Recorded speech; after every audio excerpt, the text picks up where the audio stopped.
a career that you may not be good at. So even if it is BPharm, only when you get inside that particular field, you will start understanding that there are lots of careers in this. There are a lot of different career opportunities for it, different way of education you can do it. And one more thing you should understand today in this world of different careers, it's not that you go for a BPharm or a PharmD degree. It's not mandatory that you should become a pharmacist or you should work in the pharmaceutical industry itself. You can move out of the pharmaceutical conventional clinical roles and move into something else where you'll consider your BPharm as a professional degree. Just like today, many engineers do. They do their BTech degree, but instead of becoming an engineer, they do BTech as a professional degree and use it to get into some other fields. So BPharm, according to me, as a career consultant, is a very, very professional course which you can use to get into a wide range of careers. So today, the purpose of the session, that from a career consultant's point of view, from my point of view, is to give you an understanding of how to plan about these careers. Planning is not about the knowledge of different courses and careers. It is also how you are mentally preparing for it. So maybe I'll start off first with setting your goals or planning your careers. Now, you're maybe in your first year, second year, or maybe even in your final year. Maybe you'll be just few months. You will be almost getting graduated. So at this moment, how are you going to look at where your life will be 5 years or 10 years from now? Have you thought about it? What I should be at 2030 and maybe at 2035. Some of you, when this question comes to your mind, what I will be at 2030, you'll be like, oh, I'm not thinking about it. Some people will be like, oh, let the life or the fate of my life decide what it is. Friends, I would say that it's not your destiny or your fate that comes in. It is you who can decide it. How you can decide it? If you go ahead with a proper planning. You should have goals in your life. That's one of the most important part of having a career. If you plan about your career, the first and foremost thing that you should start off will be to plan it. How are you going to plan your career? To start off with your planning of your career, you should come up with goals. What am I targeting? A goal is something which I target for. Why should I target it? Now, now a very simple question will come in your mind. Sir, why should I do all these kind of planning and I finish my BPharm and I'll do something and eventually I will get a job. Please understand, in this today's competitive world, it's not about just getting the job. Maybe at 22 or 23, you will surely land up in a job. But how good you will become successful in it? Maybe after 3 years, or after 5 years, after 10 years, where you will be. Now that is important because in today's world, maybe 10 or 15 years before, the competition was between yourself. For example, you are a pharmacy graduate from Kerala, you'll compete with someone from Karnataka or Tamil Nadu for a job. Or maybe you may even compete with people from other country for a job. But in another 4 or 5 years, you will start competing with technologies like artificial intelligence, analytics, robotics, and all those kind of advanced technologies, which may make us outdated if we don't keep ourselves updated. Now, that's a very important thing. Because in the future, you will start going through set technologies and you will have technologies which will automate or which could replace many of your simplistic work. But where does a person like me, a professional pharmacy graduate like me, can still go ahead when these kind of technologies come? You can only go ahead if you plan on this, if you anticipate it, if you update yourself with these kind of technologies. So please understand, it's not about getting a job at 22 or 23, but it is about becoming successful and growing even at 35 and 40. So to plan on this, we need to start first setting the goals. Some of you may have some goals. Some of you may not have goals. So first and foremost, come up with a plan A and a plan B. What is plan A? It could be one of my career. For example, maybe I will clear the MOH exam and get into becoming a practicing pharmacist in Saudi. Maybe that could be one. Maybe another person's plan will be, I would like to start off my career in a pharmaceutical company, and I would like to eventually get into the R&D of a pharmaceutical company. Maybe another person would love to start a business in pharma care, maybe start a chain of pharmaceutical medical shops and work with us. So all these three different people have three different plans or goals. But how would we plan for, how would we go deeper into these goals? You need to, there is something called as SMART goals, SMART, where SMART stands for 5 words, where S stands for specific. What is my goal? Sir, I want to get a job in overseas. Now that is a generic goal. I want to work in Middle East. That is a little more specific. But a higher specific will be, I would like to work as a clinical pharmacist in Kuwait. Now that is a very, very specific goal. So you have to become specific. You have to go deeper into things to identify what exactly that you want. So that is specific. It's not that I just want to get a job. Now, that will not work in today's world. So be specific. That is the first thing. Second, the goals should be achievable. You cannot, for example, you finish your degree and your goal is like, I finish in 2023 and in 2024, I will work in a Ministry of Health in Kuwait. The reality is that to clear the MOH exam, you have to have 2 years of experience. 1 year is also some courses, some countries will agree, but most better, it will be 2 years. So if you're planning it without the time part of it, you will lose that A, that is the achievability. You will plan it to get it at 2025, but you won't get it. So please ensure that you are looking at things which you can achieve. It's not that something which is dreamy, which you feel in dreams that it will work. It won't. You have to look at practicality. Then the third is it should be relevant. What do you mean by relevant is it should add some value for your life. For example, if you do a pharmacy degree and your aim is that, sir, I will somehow practice as a pharmacist in some hospital in Kerala, I won't say it's a wrong career, but I would say that is one of the least career that you can get into. You don't have to work a lot into that because you will somehow get a career as a clinical pharmacist in a hospital in Kerala, because Kerala has a booming healthcare industry. We have got a lot of new hospitals coming up. We have got existing pharmacists going abroad. So there will be a demand for pharmacists throughout Kerala. But the problem is that goal is very easy and very easily achievable. It is not something that you have to put any effort. You will somehow get into it. So that is also not a goal. So you have to look at whether each of this is something that the goal that you have in your mind, you have to understand whether it is relevant or whether it is something that is very unique. And finally, time bound. How much have I planned on the time bound for it? That is, in 2025, what I will do. 2027, what I will do. 2028, what I will do. These kind of time-bound analysis of your goals are also important. So you do these 5 things, this specific, measurable, achievable, relevant, and time-bound. These 5 things you do, I would say that you can achieve any career in this world. So that's the first and foremost. So just by doing this, I'm trying to put that concept in your mind that the most important thing in your life is to plan yourself. You should understand that it will take time. Some people, it will take 2 years. Some careers where you look at a very specialist, like a research career, may take about 5 years. So you should plan it and you should work with it. I may say that today after this seminar, you should get in your diary, you should write it in your personal diary or in your personal workspace, or maybe in your study room, where you can see, put that dream over there. You can write that dream. That is, I will be a pharmacist in Biocon. I will be a clinical researcher in a big pharmaceutical company. The name of the company also you can put in.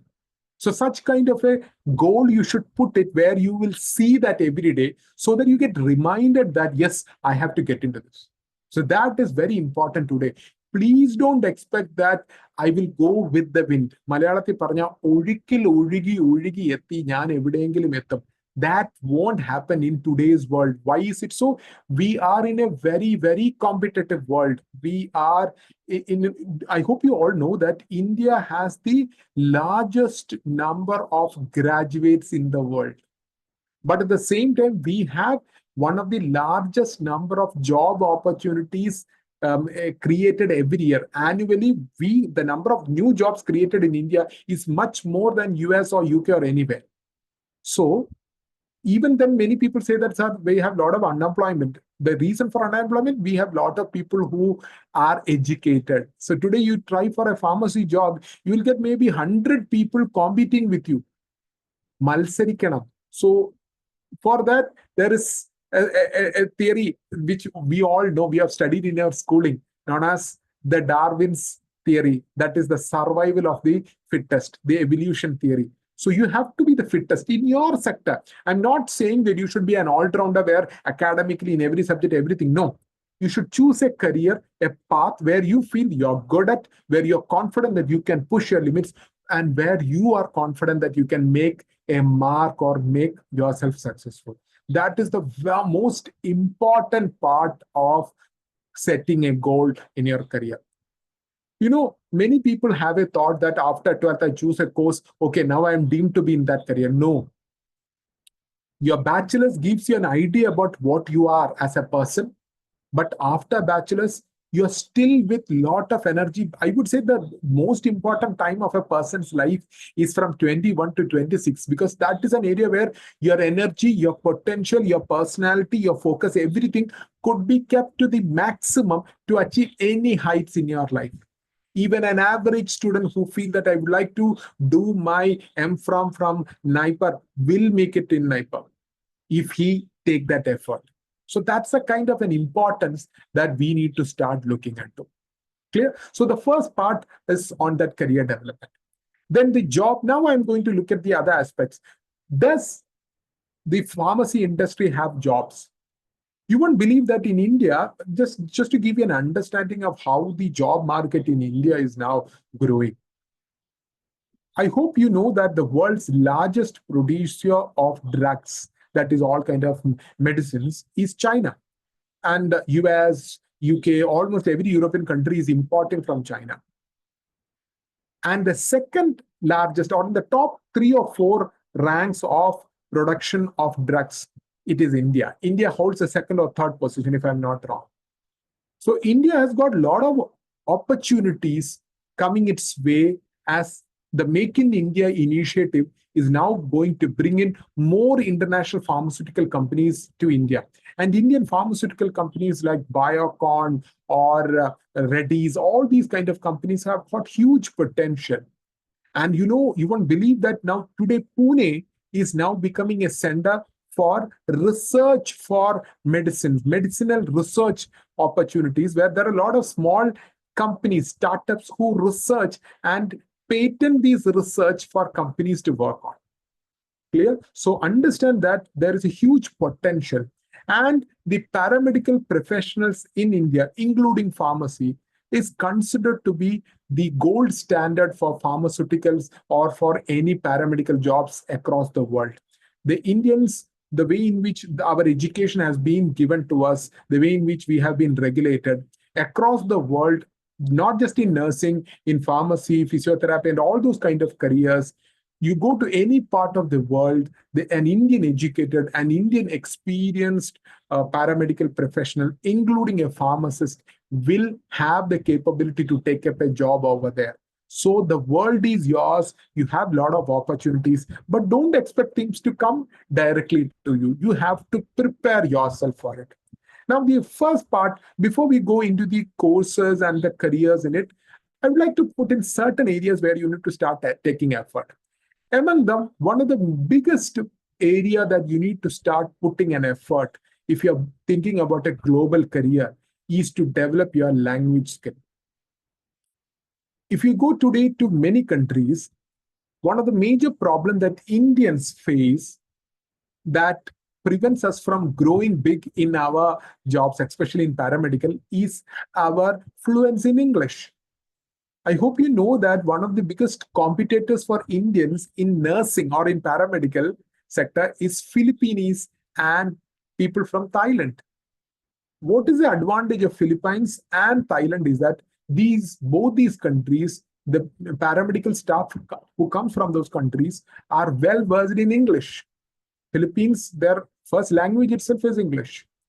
So what happens is that we as Indians, we need to ensure that we prepare our quality and our efficiency, our proficiency in English from an earlier stage.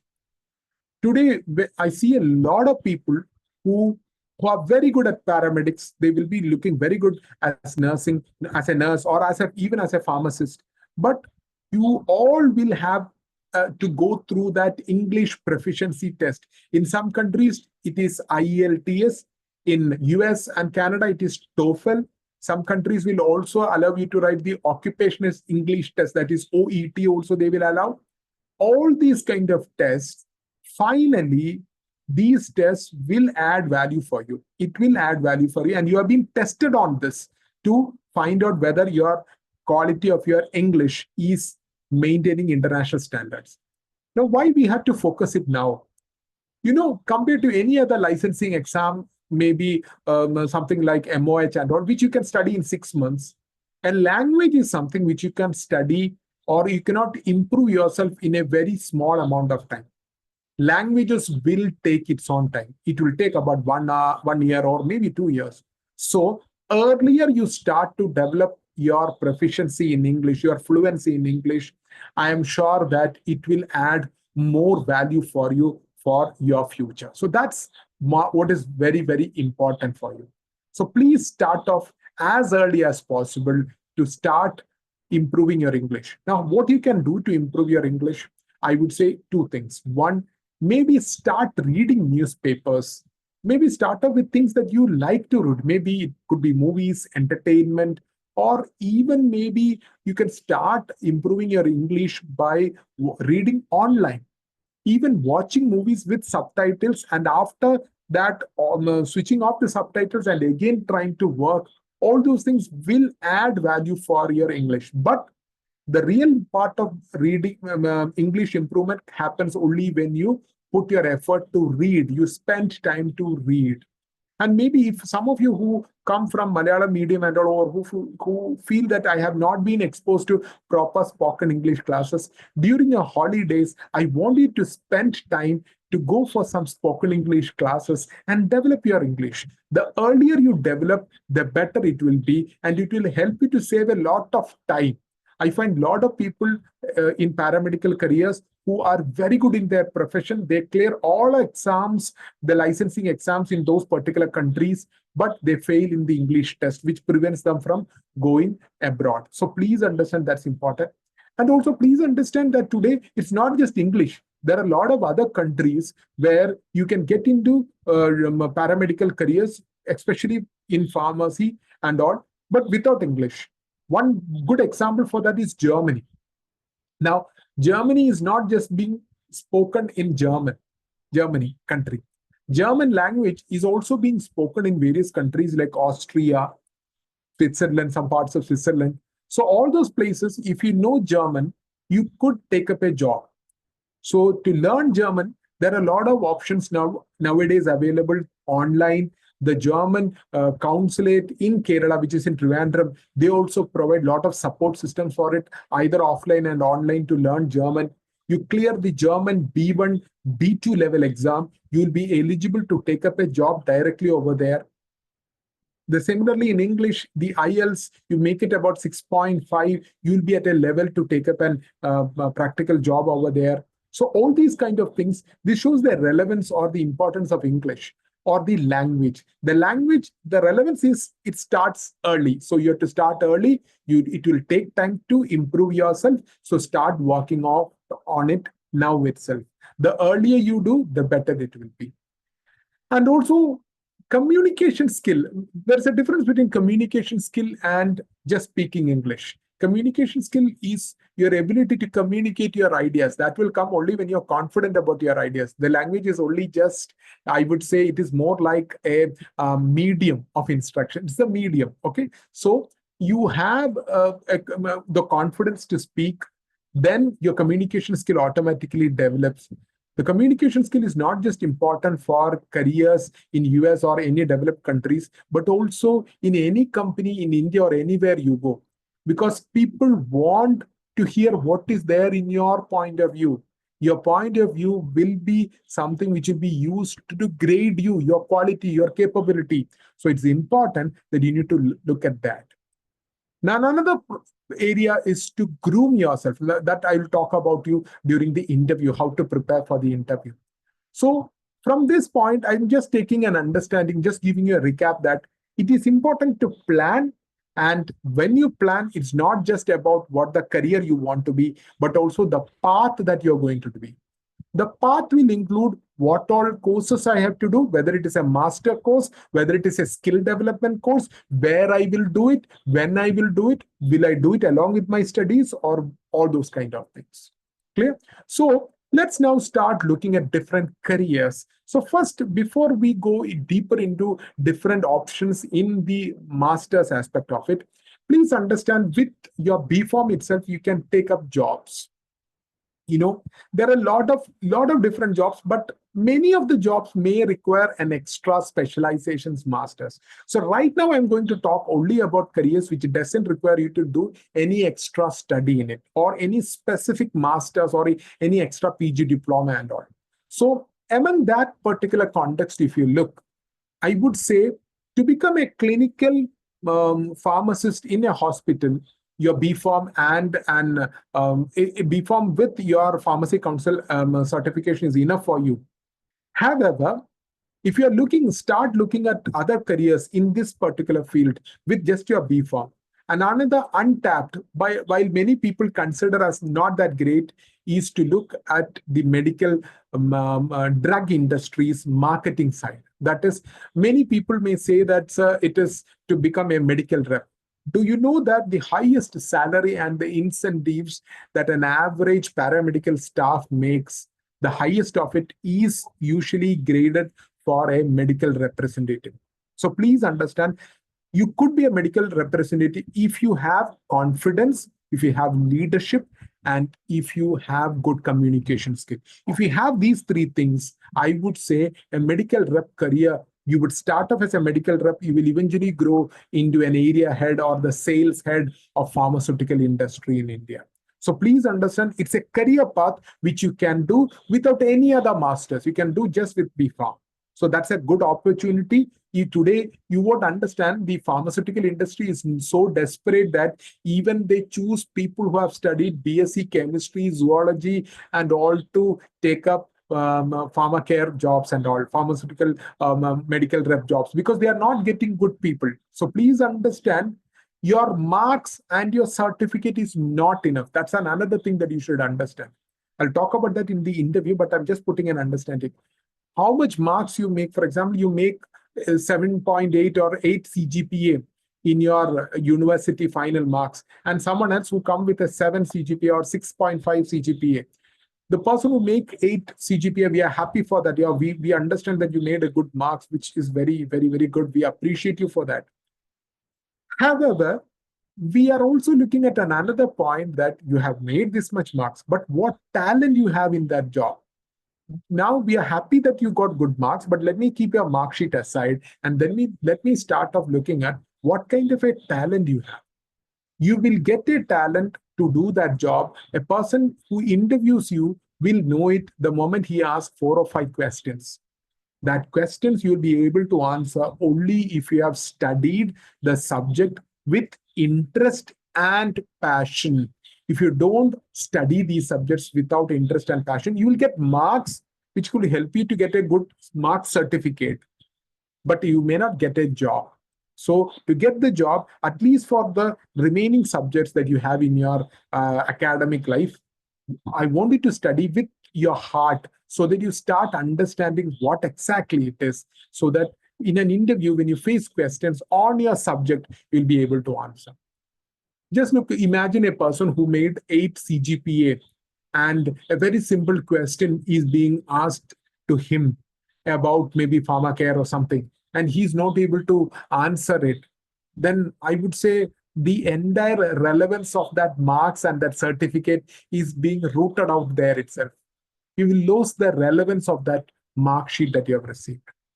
And even for the 65% marks sheet, those students who are there in this group, I'm sure there will be some people in this class listening to this webinar who may not have very high marks, who are average.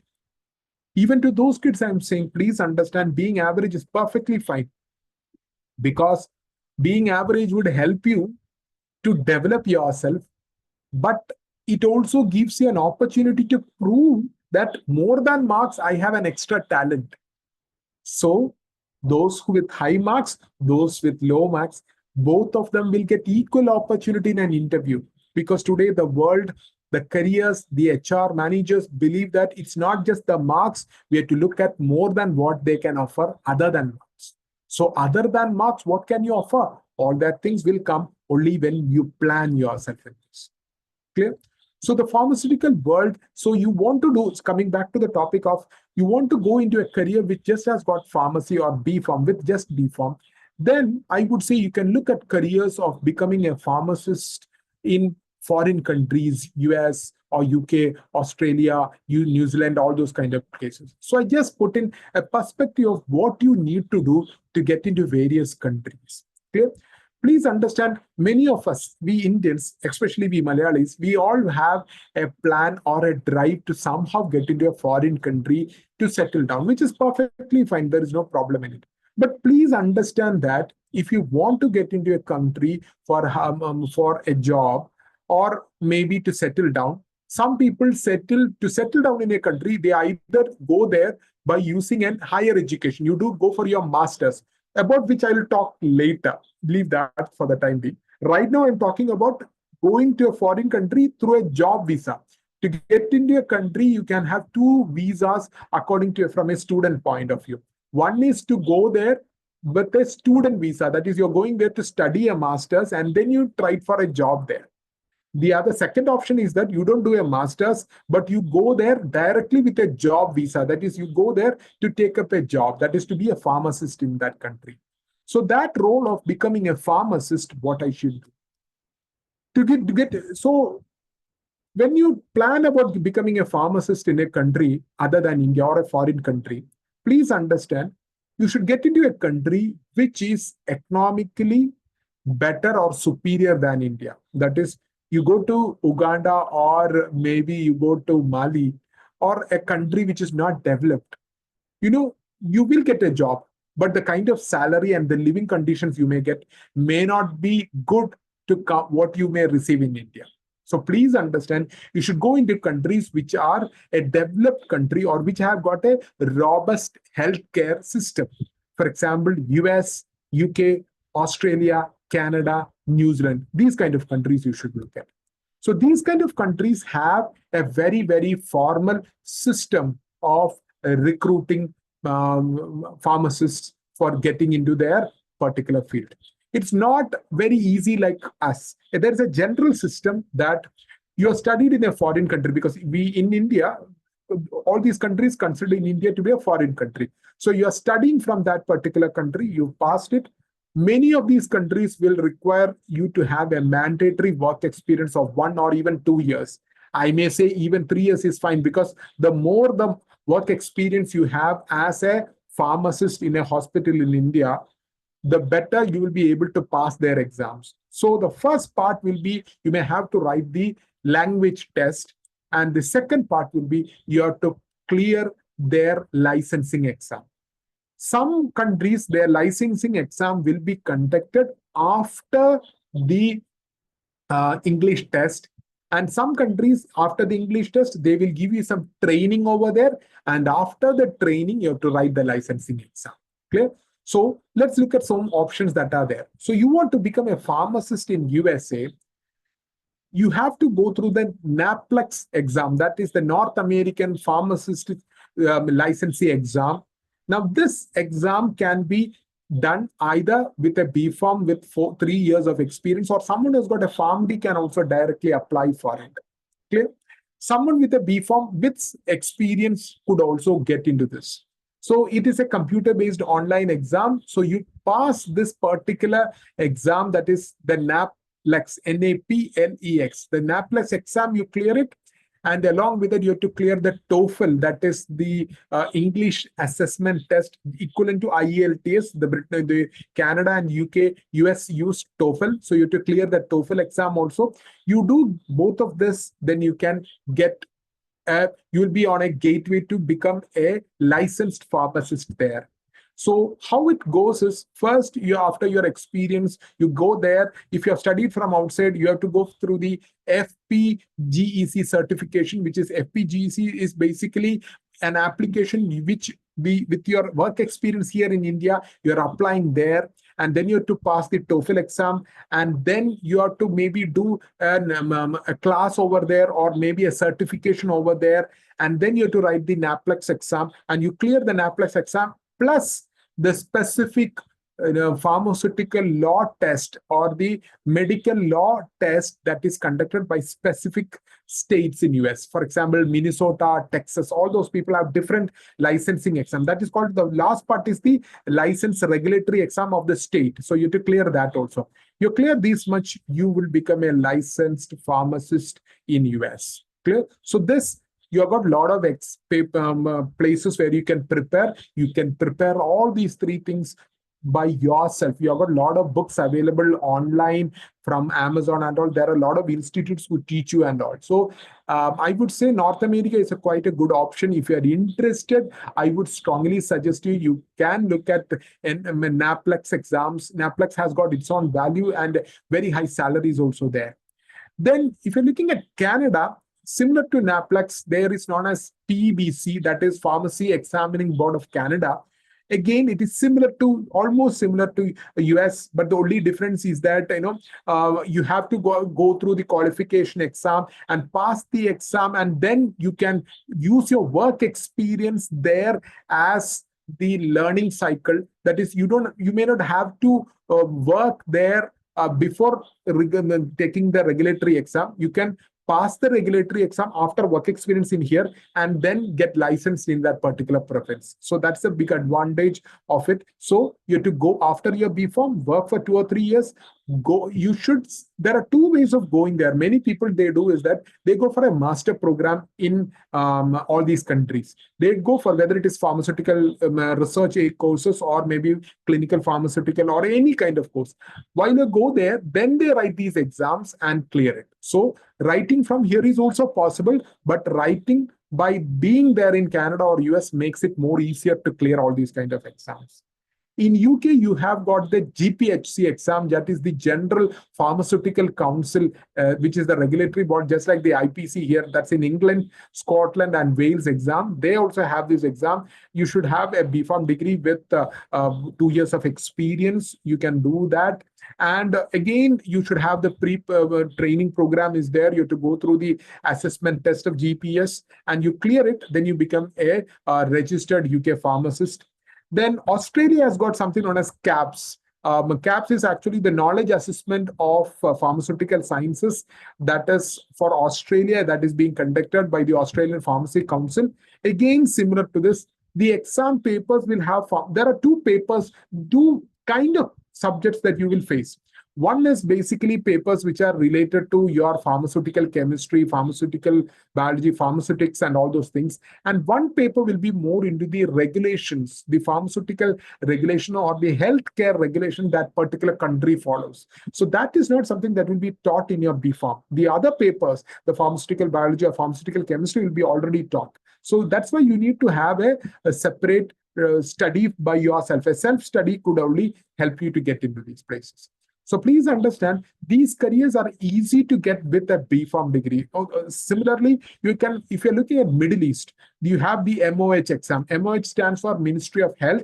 Each country have, even though there are a lot of countries in Middle East like Kuwait, Oman, Saudi Arabia, they all, each of it is known as MOH. So each country has got a different MOH exam. So more opportunities are right now in Saudi, Kuwait, UAE, and all, which has got their own exams for MOH. So you require minimum 1 year of experience, but I would say 2 years is enough. Some of them may ask you to write the English assessment test. Many times it is being not mandatorily asked for, but you have to clear the MOH exam. You clear that, then you can get into these kind of places. Now, many people have a problem. They say that, sir, clearing the IELTS and the NAPLEX, all those kind of exams, and then going there directly, it's not easy, sir. It's very difficult. It has got pass percentage is low and all.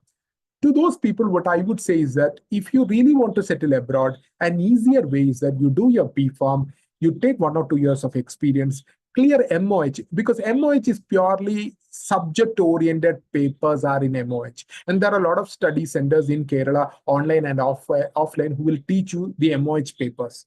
You clear MOH and get into a Ministry of Health, that is the government ministries in Middle East countries somewhere, in your hospital as a clinical pharmacist. You work for 5 years, you will be eligible for an expert migration visa, which is available in countries like Australia and Canada, and even in Germany they have. That is the expert migrant visa. Expert migrant visa stands for people who are an expert in a particular domain with more than 5 years of experience. And the country provide them direct immigration visa, where they want that particular person to come and settle down in that particular country, because they find it difficult to train people for that particular career in that field.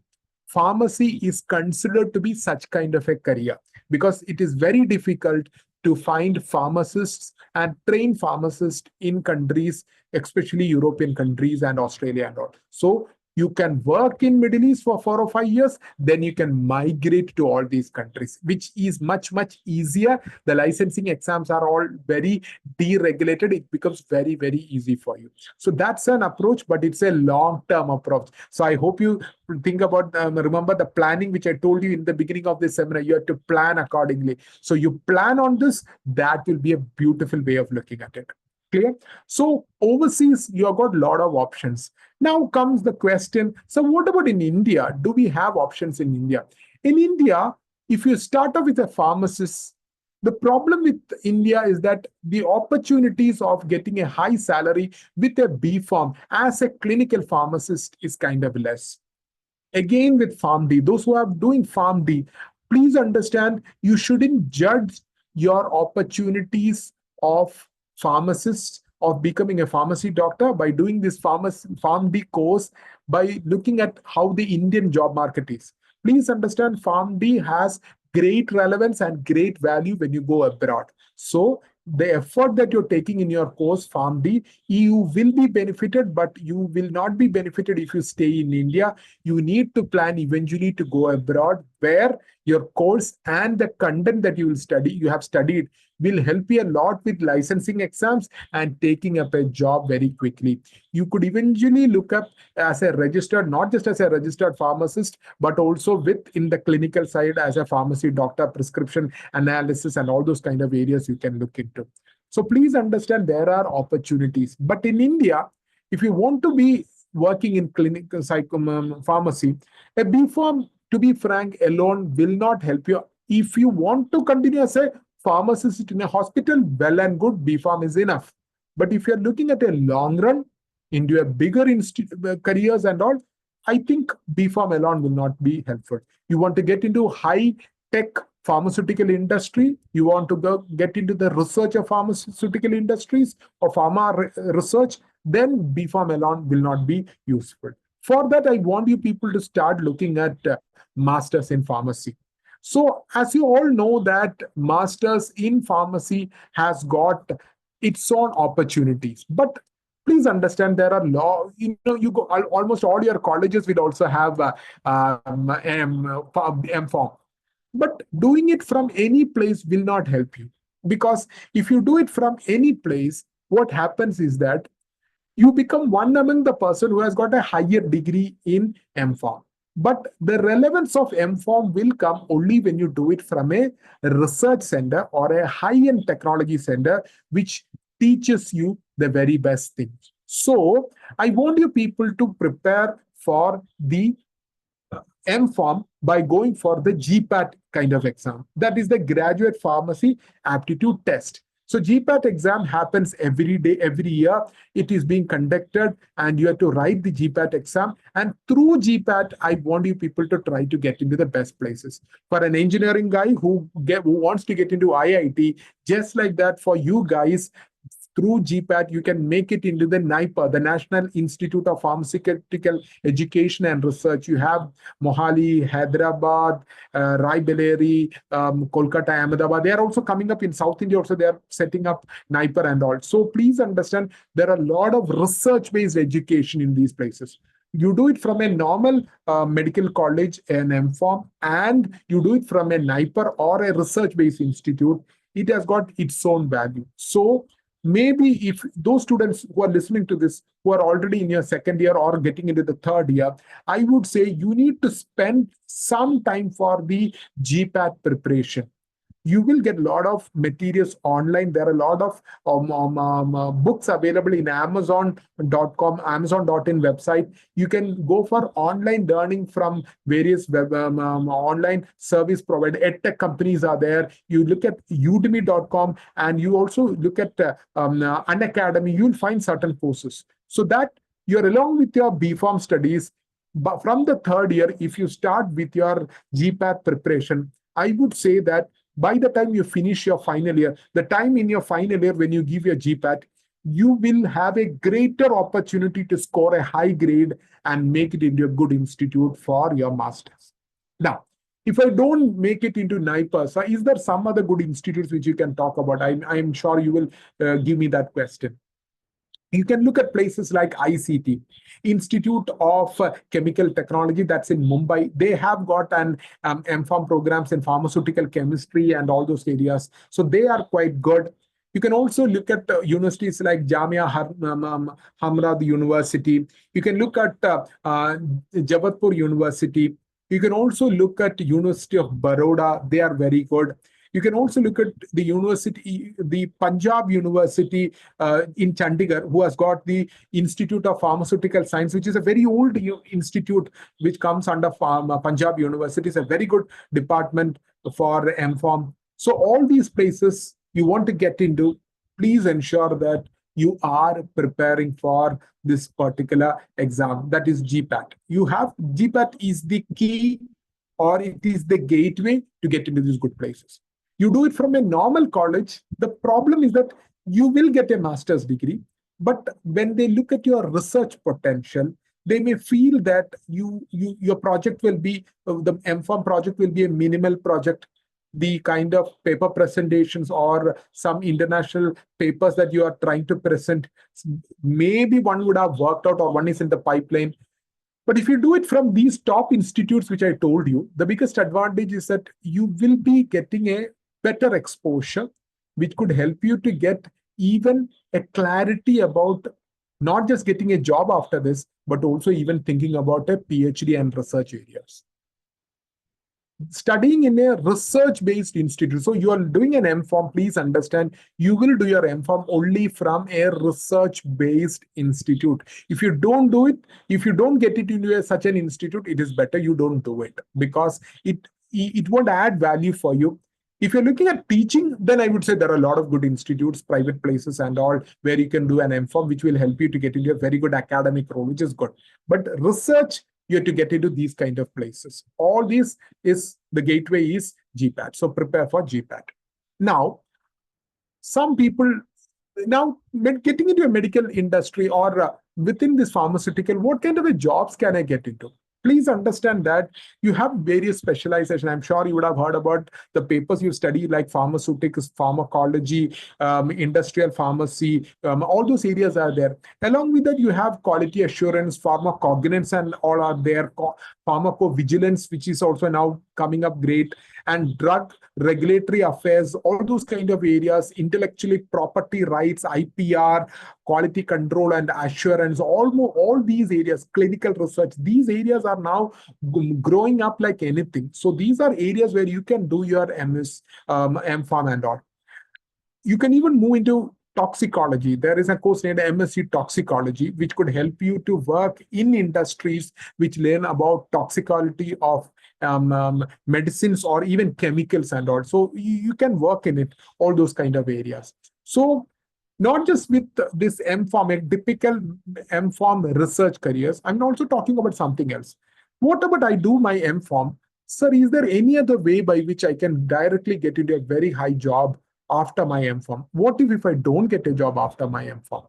I would say if you don't get a job after your M.Pharm, or if you feel that I want to get into the very best job after my M.Pharm, then along with your M.Pharm, I want you to study for the NET.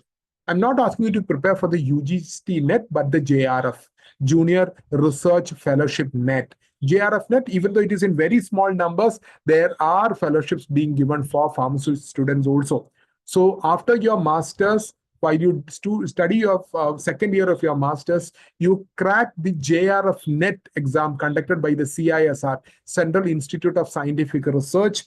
You will get a stipend about 70 to 75,000 rupees per month for the next 5 years to do your PhD.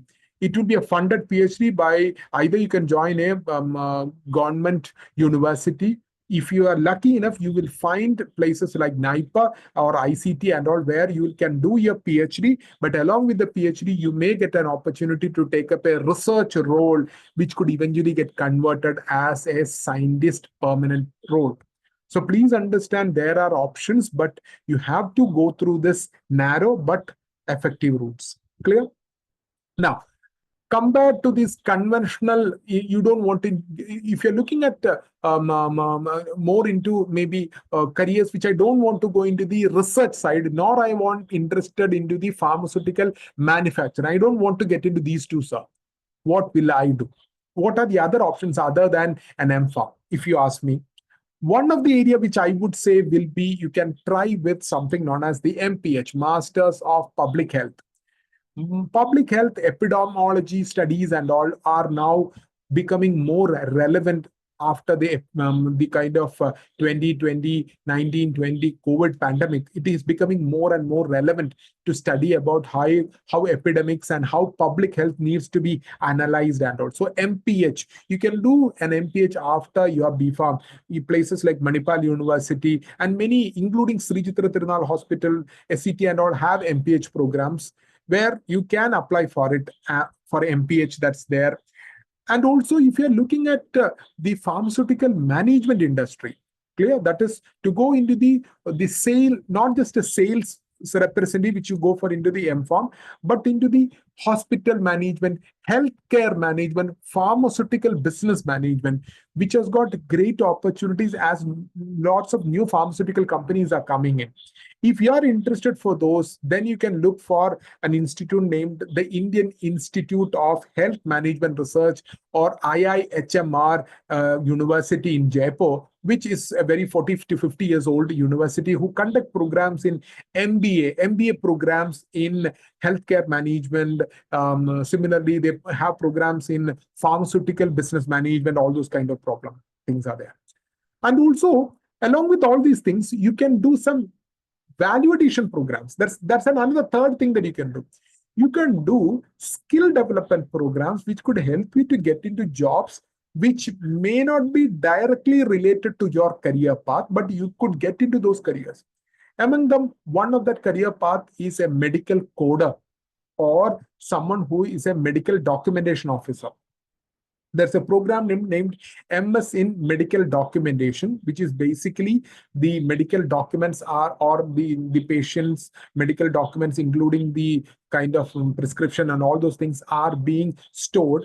Today, they are being evaluated. So the next level of it, known as the analytics, you call it as the health analytics, is also being, that's another program, Masters in Health Analytics or Bioanalytics, that could also be taken care So these kind of programs are now available. You can do even diplomas in it. PG diploma in clinical data management available with Symbiosis University. Even I believe Manipal is also doing it. So that's kind of programs, do these kind of programs, which will be adding a lot of value for you. So if you're interested, you can try these kind of areas. So opportunities are there, but the success of these opportunities comes in how good you learn these things. You can learn these things along with your degree. You can go for short-term courses. Analytic bioinformatics and biodata analytic careers have got great importance. As I told you in the beginning, new technologies will come. Among them, one is artificial intelligence, the other one is data analytics. So biodata is going to be one of the biggest important area where opportunities will come.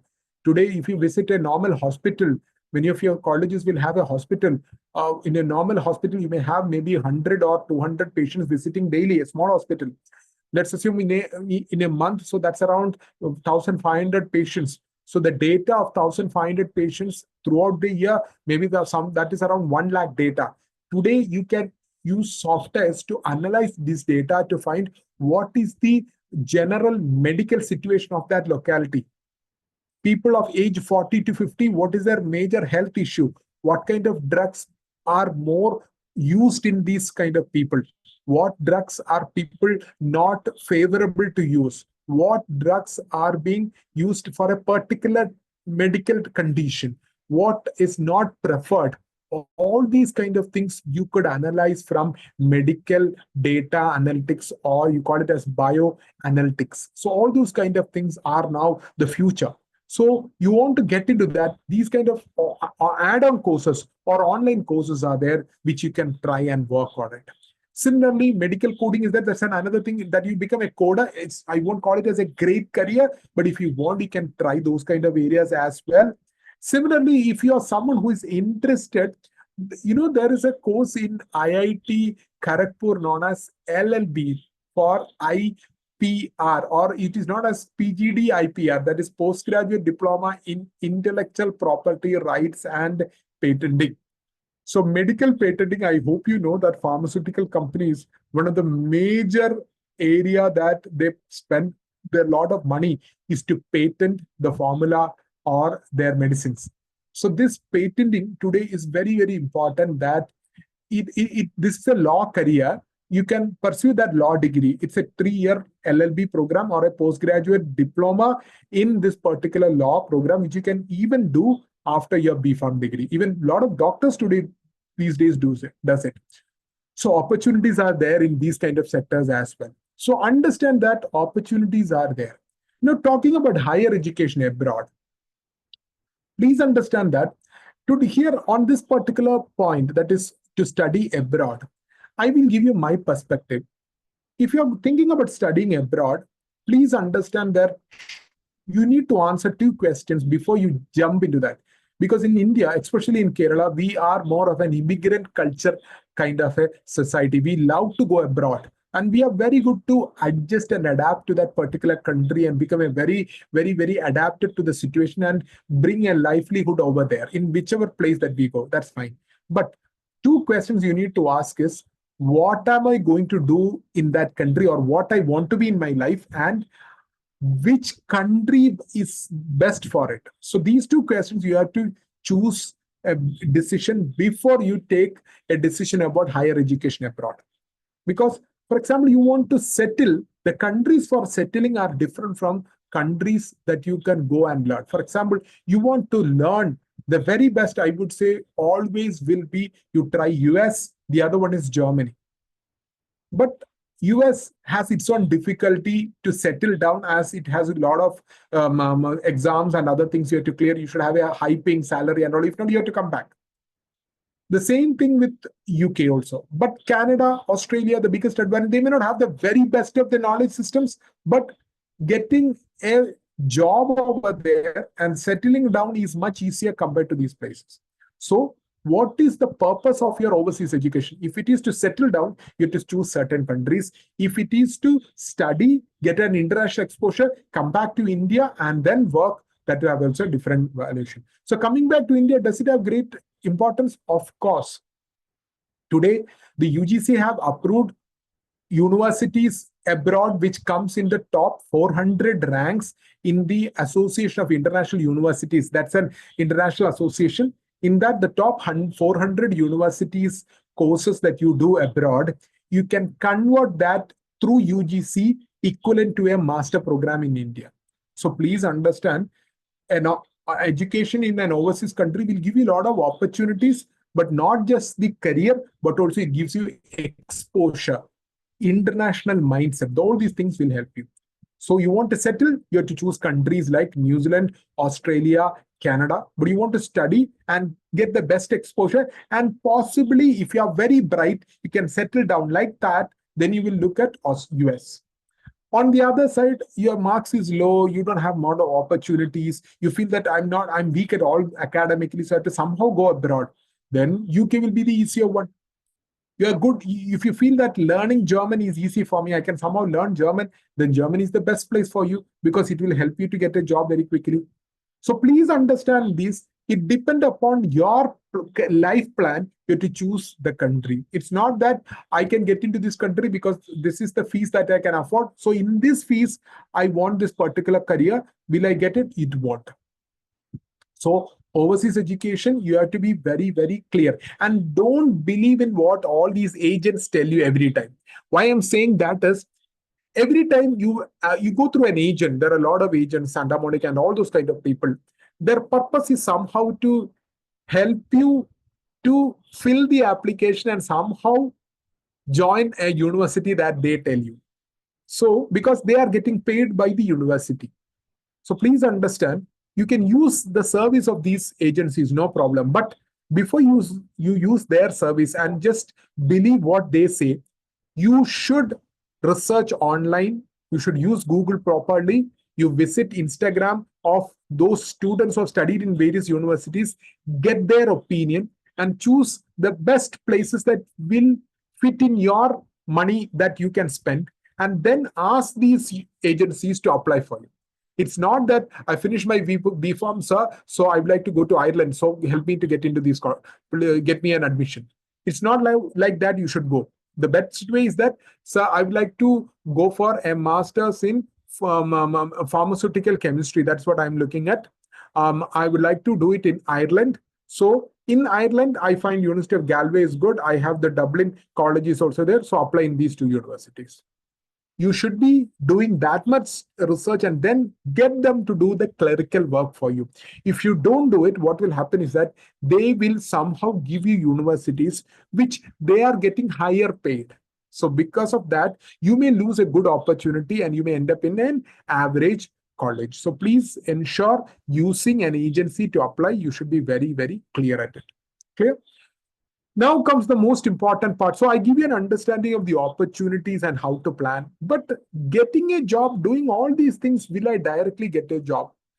To be frank, getting a job is a different dynamics. You get eligible, you do your masters, you do your certifications, you are eligible everywhere. But getting a job require applying for the job. So applying for the job and doing all those things are another very important, crucial thing. It's not like, as you would have seen in movies, someone, you go to an interview, they find very good marks and they select you. It's not like that how it works today. In today's competitive world, you ask someone for an interview, 90% and above only can apply. Even then you will get 100 people waiting there. So you'll find a lot of eligible people. So you have to work smart. So 3 things you have to do. 1, prepare a brilliant resume. A resume format, whatever format that you use, whatever type of fonts that you use, it should include 4 things about you very, very, very clearly. I'll tell you. The most important thing that it should include is not just your name and your academic qualification. So these 4 things are things that is extra than what many of you people would have written in your resume. The 4 extra things that would add value in your resume, which will be noticed by a recruiter. 1, the internships that you have done. Writing about the internship and that in a small paragraph, 2 or 3 sentences about what you learned in that internship. Secondly, the papers that you have presented. the papers that you have presented or you have published, the part of publishing papers or those co-curricular activities you have done. Thirdly, the work experience, if you are working, the work experience and the specificity of the work that you have done. And finally, fourth, the papers that add value for you or the area of interest that you have in that particular area. So these four things will be given an added value. All other things like your name, your parents' name, the marks you get, the college you studied, your passport number, all those things are relevant informations only. But the other points which I told you, like your extracurricular activities, your co-curricular activities, your internships, your training programs, your work experience, papers published, all those things add an extra value. The other one is the generic information. So please understand, you have to build a resume which include all these things. If you haven't included it, include it. But please understand, even a paper, you feel that, sir, I've attended. Some of you may not have papers to show. But at least if you don't have a paper, attend a national seminar that is conducted in your school, college. It is already conducting. Many colleges conduct many national seminars. I'm sure that your organization is also conducting such seminars. Attend it. So even an attending that and the certificates of that, mentioning that in your resume shows your eagerness and your seriousness to take up a job. So those things are very, very important for you. And the next part is, once you build a resume, the second part is, how are you going to apply for jobs? Gone are the days that you can apply for jobs by looking at classifieds in a newspaper and all, or even applying online through areas like Naukri.com or gulfjobs.com, or even referring from friends. Today, you find those references are very, very less in number. You want to look at the opportunity. You have to grab the opportunity of looking at all other places, the golden opportunities of getting into jobs. The best way of looking at is to create a LinkedIn profile. LinkedIn is almost like the professional Instagram. I'm sure most of you have got an Instagram account, but the Instagram is for fun. It is for nurturing friendship, relationships, for all those kind of entertainment.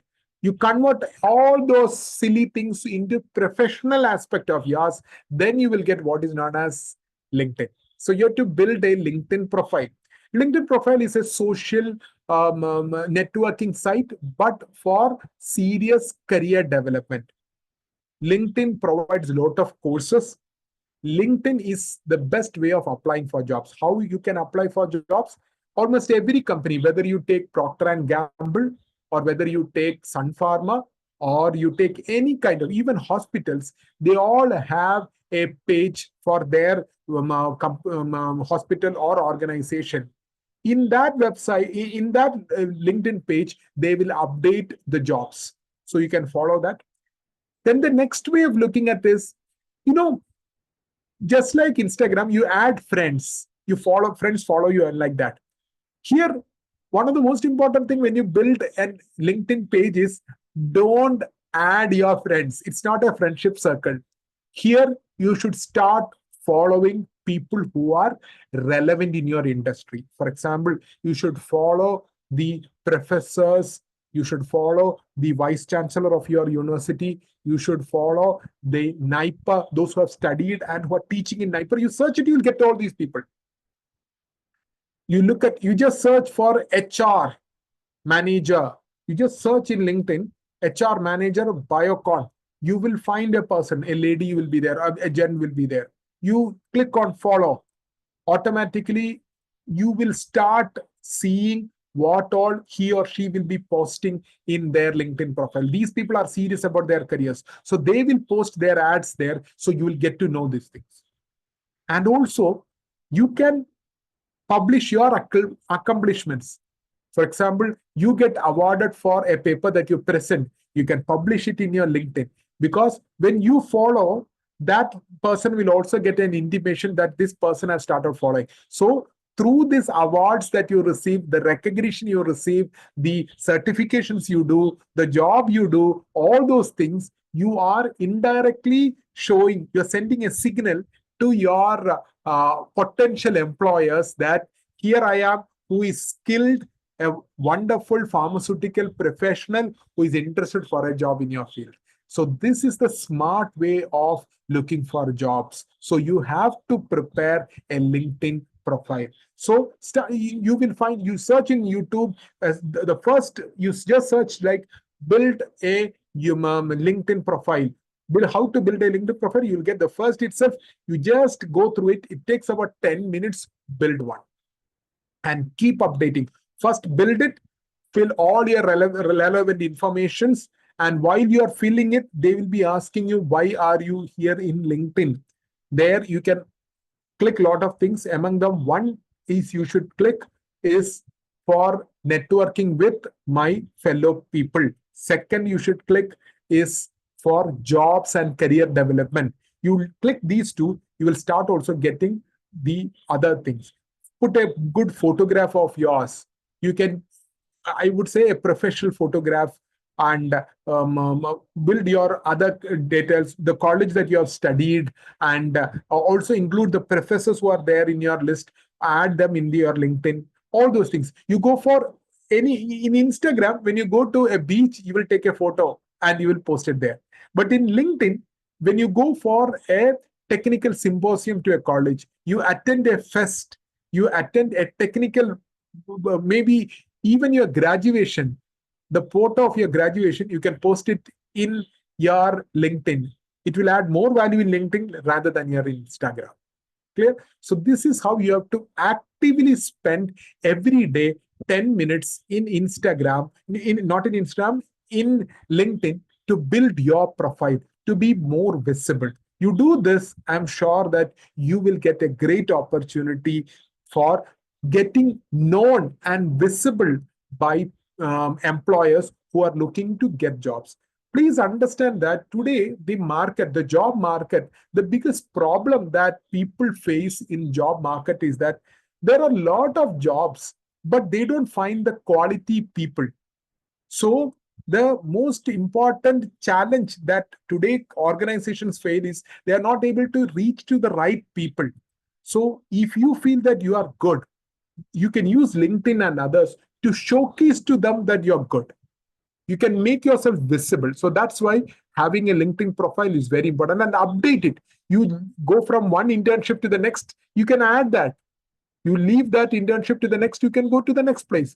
And even an internship that you have done, you can ask that manager who under whom you did that internship to write a recommendation for you. That recommendation will be shown in the LinkedIn profile.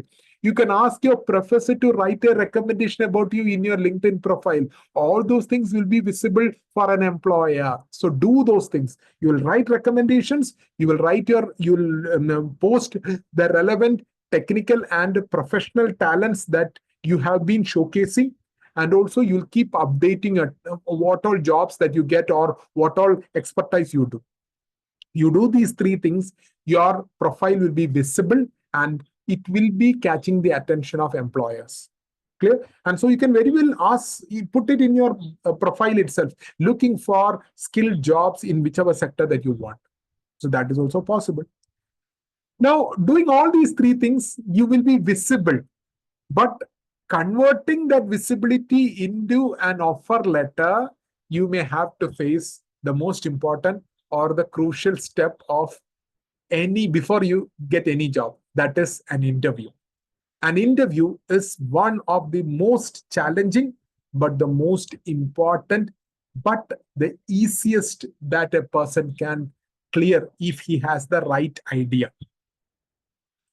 Many people have a thought, many times you go for an in test. Some, for example, Sun Pharma is recruiting. Maybe after M.Pharm graduates are there, and also B.Pharm graduates, they are recruiting for a post. Let's assume. So they may have different recruitment stages.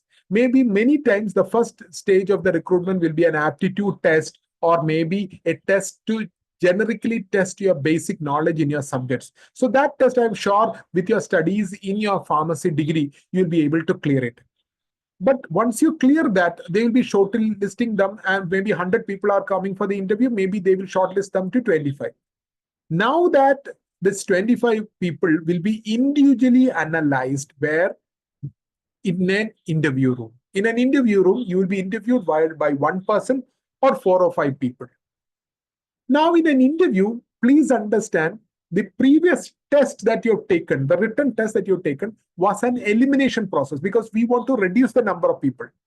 We did that test because we cannot conduct an interview for 100 people. We want to reduce we want to select the good or the better people from the poor people. So that's how we have reduced the number of people. Now we have got some good people, and you may be one among them. Now we are here to seriously look at each of you to get a job, to give you a job. When you are getting into an interview room, please understand the psychology of an interviewer is he wants to ensure that you are the right person for the job. Or in other words, he is there with just like you, he's also there with 100% mind to select you. While entering the room, you also have the mindset that I want to get this job 100%. But your performance of what you do in that room reduces your chances. Now, how can you get a job? Now, that dynamics of getting a job or clearing an interview is now what I'm going to talk in the next 10 minutes. The first and foremost thing that you should understand that in any interview, 80% of the questions in your interview are framed from your resume. That's why I want you to ensure that you write the very best things in your resume.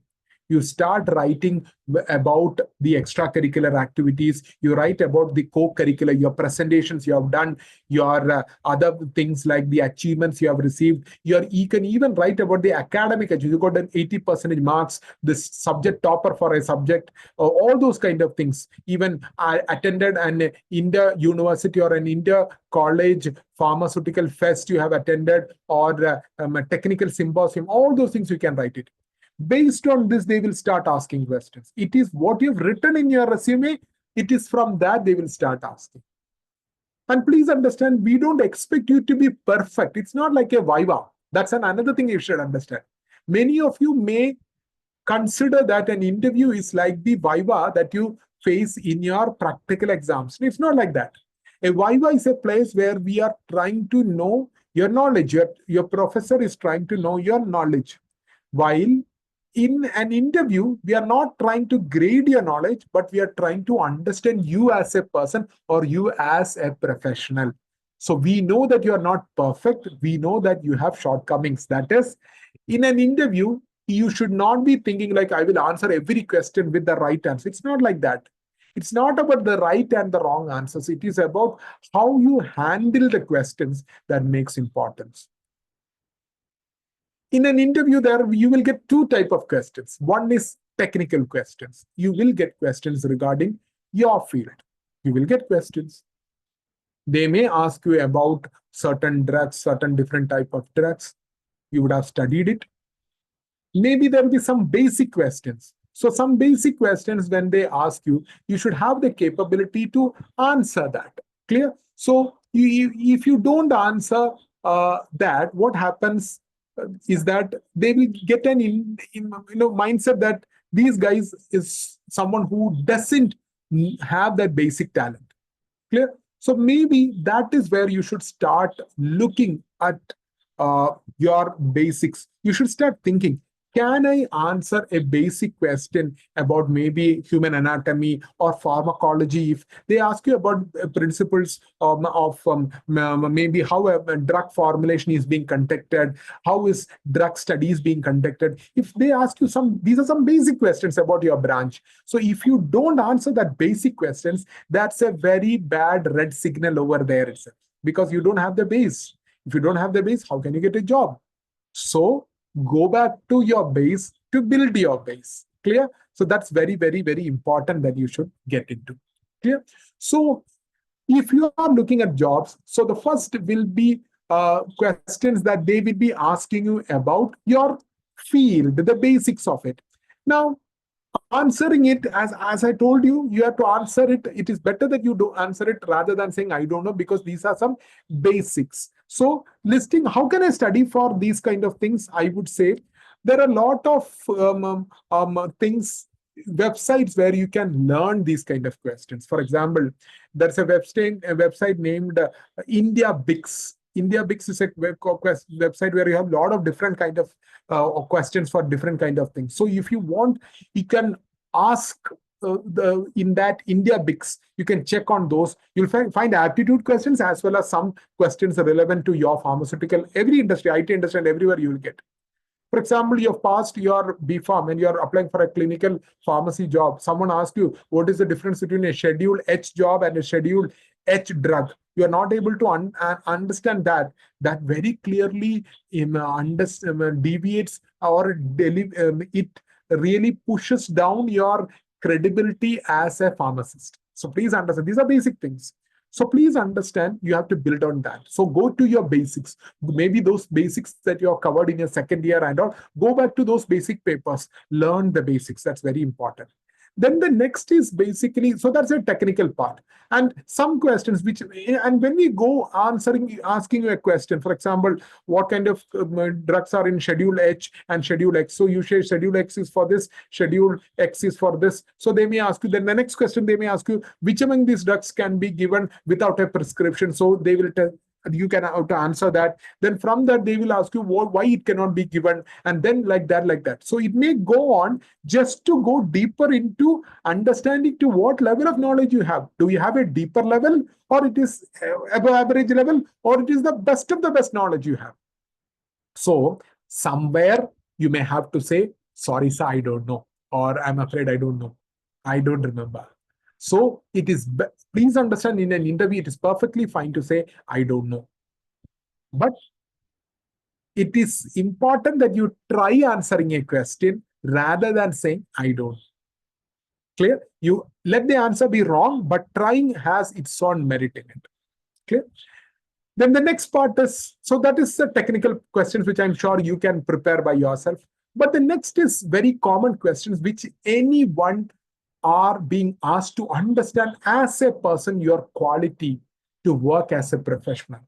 So some 4 or 5, I'll give you 6 questions, which are very, very, very simple, very, very, very relevant questions, which you will get on a daily basis in any interview. You prepare on these 5 or 6 questions, I would say you can easily get a job. So we'll start off with the first question. Tell me something about yourself. Or in other words, introduce yourself. You call it this as also as a self-introduction. What is the relevance of this question? Please understand, I'm sure you would have heard in many places, the first impression is the best impression. So you're starting with an impression. The moment you get into that room for an interview, you would have dressed, and that's another thing. You would groom yourself well. You have a mustache or you have a beard, that's perfectly fine. But trim it down, comb your hairs in such a way that you look groomed. Groomed means you show them that you are serious on this. Clear? So ensure to dress yourself neatly in a professional way, whatever you feel like, but it should show the reason why you should dress yourself properly is that it shows how serious and how focused that you are doing to take for this particular job. So that's the kind of thing that they are looking at. So that's the first part. Then the second thing is, in that interview room, the question that you ask is this one. Introduce yourself. So many times I've seen students saying that, so my name is XY and I'm coming from this particular place. My father is this, my mother is this, and I'm doing my B.Pharm from this college. That's the self-introduction. Please understanding, these things that you told me are just informations. These are information. I can very well go through your resume and find it. Before you go into that room for the interview, that 5 minutes that you wait before you have been called into the room, the invigilator is going through your resume. All these information that you have said right now, your name, your parents' name, where are you coming from, and the place, your parents, your college of education, all these things, I know it. What can you tell me other than this? So in that self-introduction, along with your name and other things, I want you to build other points to you. That points which give you a uniquality. What are those points? I will give One, you should start talking about your character, the positive side of your character. I'm sure there will be some strength in each and every one of you. There is something in you which makes you better than someone in life. Or till now, you have reached here because of some good quality. Maybe like you're friendly in nature, you're a hard worker. So you can use these two words, put it in a sentence. I put my best effort in everything that I go through, and I always ensure to create a friendly nature with whomever I meet. These two sentence I have used is to explain two qualities about me. Now, this sentence very clearly, genuinely talks about me as a character, which adds value first. So you'll talk about one or two sentences about your strength, but not just that word as strength, but you will explain it first. Second, they will another thing that you need to talk about in your interview: how do you spend your leisure time, your hobby? Instead of saying my hobby is watching TV and doing it, you can mention it in a very serious way or in a sentence. I spend my leisure time, instead of watching TV, watching a particular program in a TV. Clear? Or I spend my time going through online web series and searching for internet. I use internet to search for things. Or I spend my leisure time gardening. I spend my leisure time spending time reading books, especially investigative novels. I I spend my leisure time watching movies, especially investigative movies. So specificity of certain hobbies that you have, that will add again an individuality about what you are. Then the third and most important thing: what do you want in your life? Your short term and your long term goal. So you're going to tell me, like, sir, I would like to get my goal or my purpose of being in this room is to get a job in your organization, eventually to become a successful pharmacist or whatever role. So instead of just introducing my name, my parents' name, my all these things, I will be putting like, my name is X and Y. I'm coming from this place. I'm a person who love to spend time giving my strength, and then I will speak about my hobbies, my leisure time activities. I can even add a sentence about my achievements in my life. I would have become an academic topper. I was a topper in my sports competition. Any achievement, it's not just only academic achievements. You have achievements in extracurricular also, you can put in there. And through this, make a 5 or 6 sentence content for your self introduction, and make this content, write it in a paper, and read it read it in front of a mirror. Read it 5 times, 6 times. Every time you read it, look into the mirror, smile, and read it. The more you practice this, which I'm telling you, I will say you have done a tremendous impact in that interview. Because the first question, tell me something about you, you start speaking, it will flow so fluently that the interviewer, who is a human, will obviously feel impressed and attracted to your point of view. And they will get, oh, good, this kid or this candidate has got some stuff. That's very good. So please understand, your self intro is very important.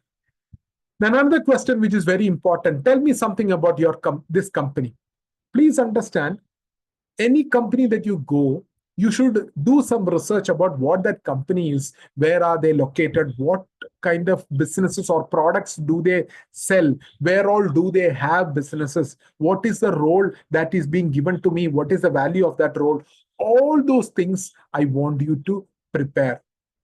How can you get all this information? You search their website. For example, tomorrow you're being called for Sun Pharma. You look at Sun Pharma's website and you search in their tab who we are or about us. You will get the origin about Sun Pharma. Sun Pharma will also tell about what they do, their main products. So make a 3 or 4 sentence about what that company is. So when you tell me about that company, when I'm asking you, tell me something about our organization, Sun Pharma. So you tell me, sir, Sun Pharma is a multinational pharmaceutical brand which is available or which is present in more than 274 countries in 6 continents. You tell me that, and you tell me the CEO of this company is this, and the major products of us are in this. And the recent news. So the recently Sun Pharma came with a very new product for psoriasis. Now, you give me these 4 or 5 sentences about my company. It shows me that you are very much interested to work in my company. That shows your keenness to know that. Now, the third important question that we always try to put in is, what are the kind of goals that you have in life? Remember, in the beginning of this seminar, I told about the goals.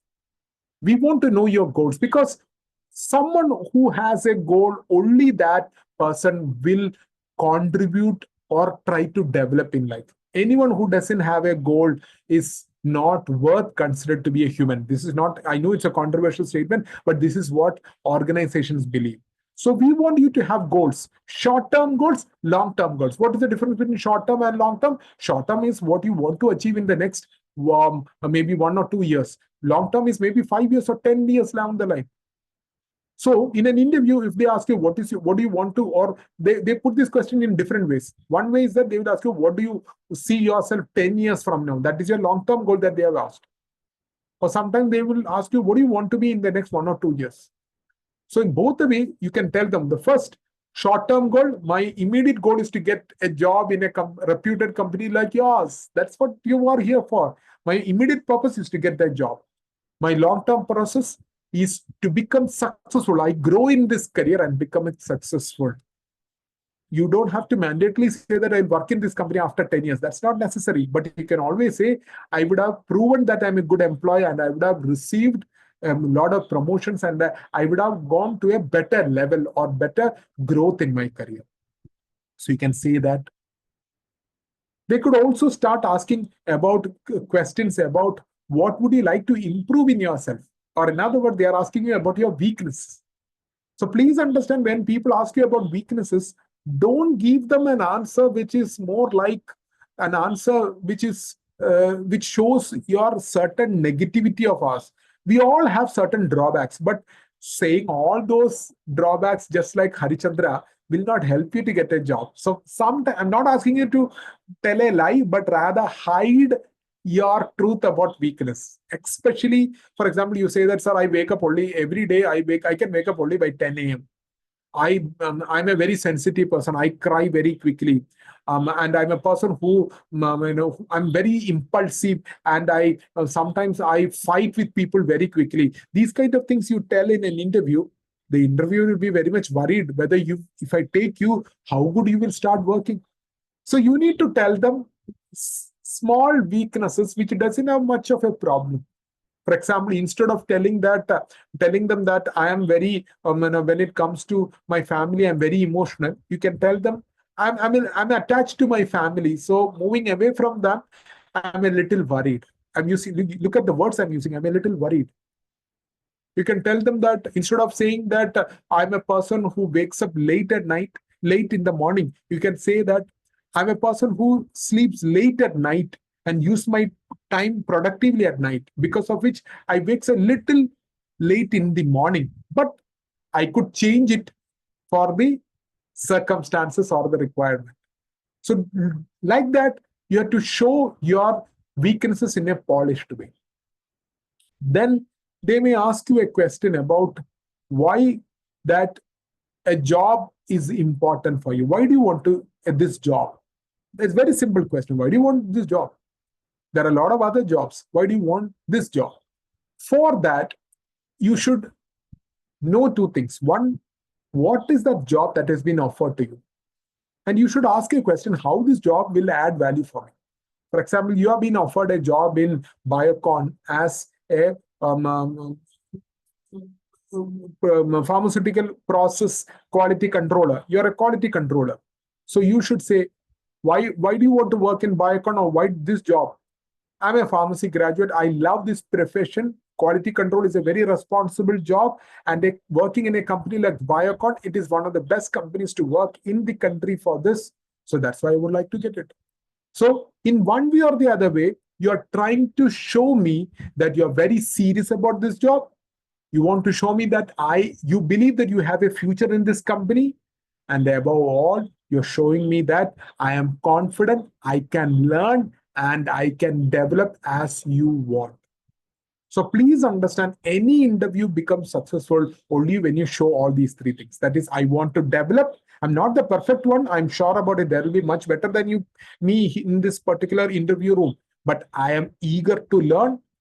I have the confidence to learn, and also I am a better choice for you because I deserve this job. So these three things, the more confidently you show through your interview, the more it will be easy for you. Clear? So the anywhere, whether it is your job or it's your personal life, it is high time that you need to plan. The more you plan, the more it will be better for you. So with my this particular part, I would like to conclude with one particular statement which I believe is very, very relevant today. You know, in India, the India is considered to be one of the biggest pharmaceutical manufacturing country. We will be evolving in the next 5 to 10 years. We will be overtaking China also. But do we have the quality professionals? That's a very, very important question.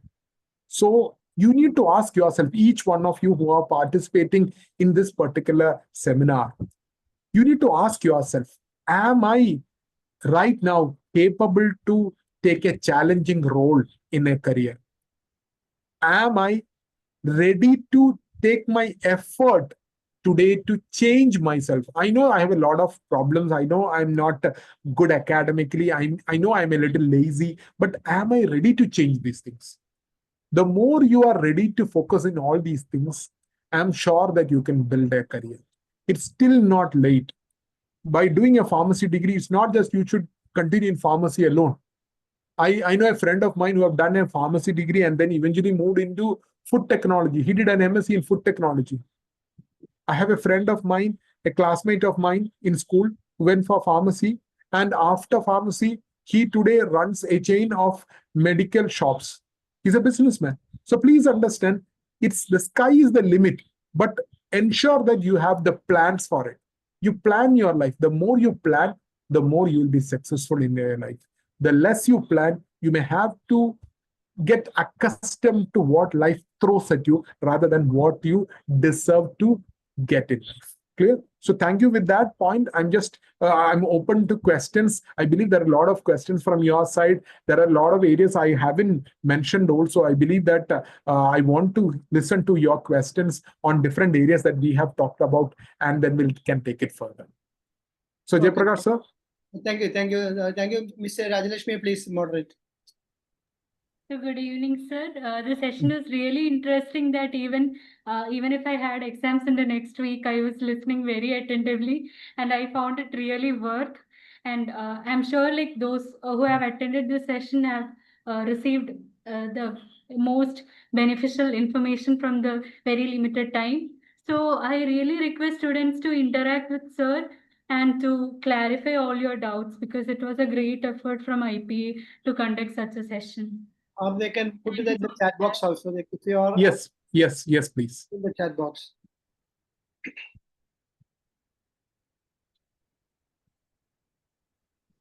You can put your questions in the chat box also. I will read it and I will go through it, and I'll give you my answer. Or meanwhile, you can ask directly also if you want. Yeah. Whichever is comfortable for you, you can put it. It's a golden opportunity to know more about career setting and career goal.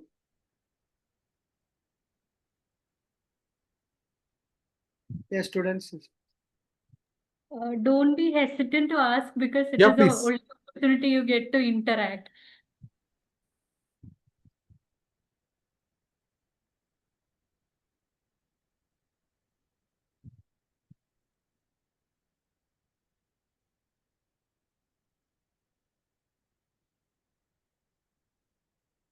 You can type in your questions, no issues.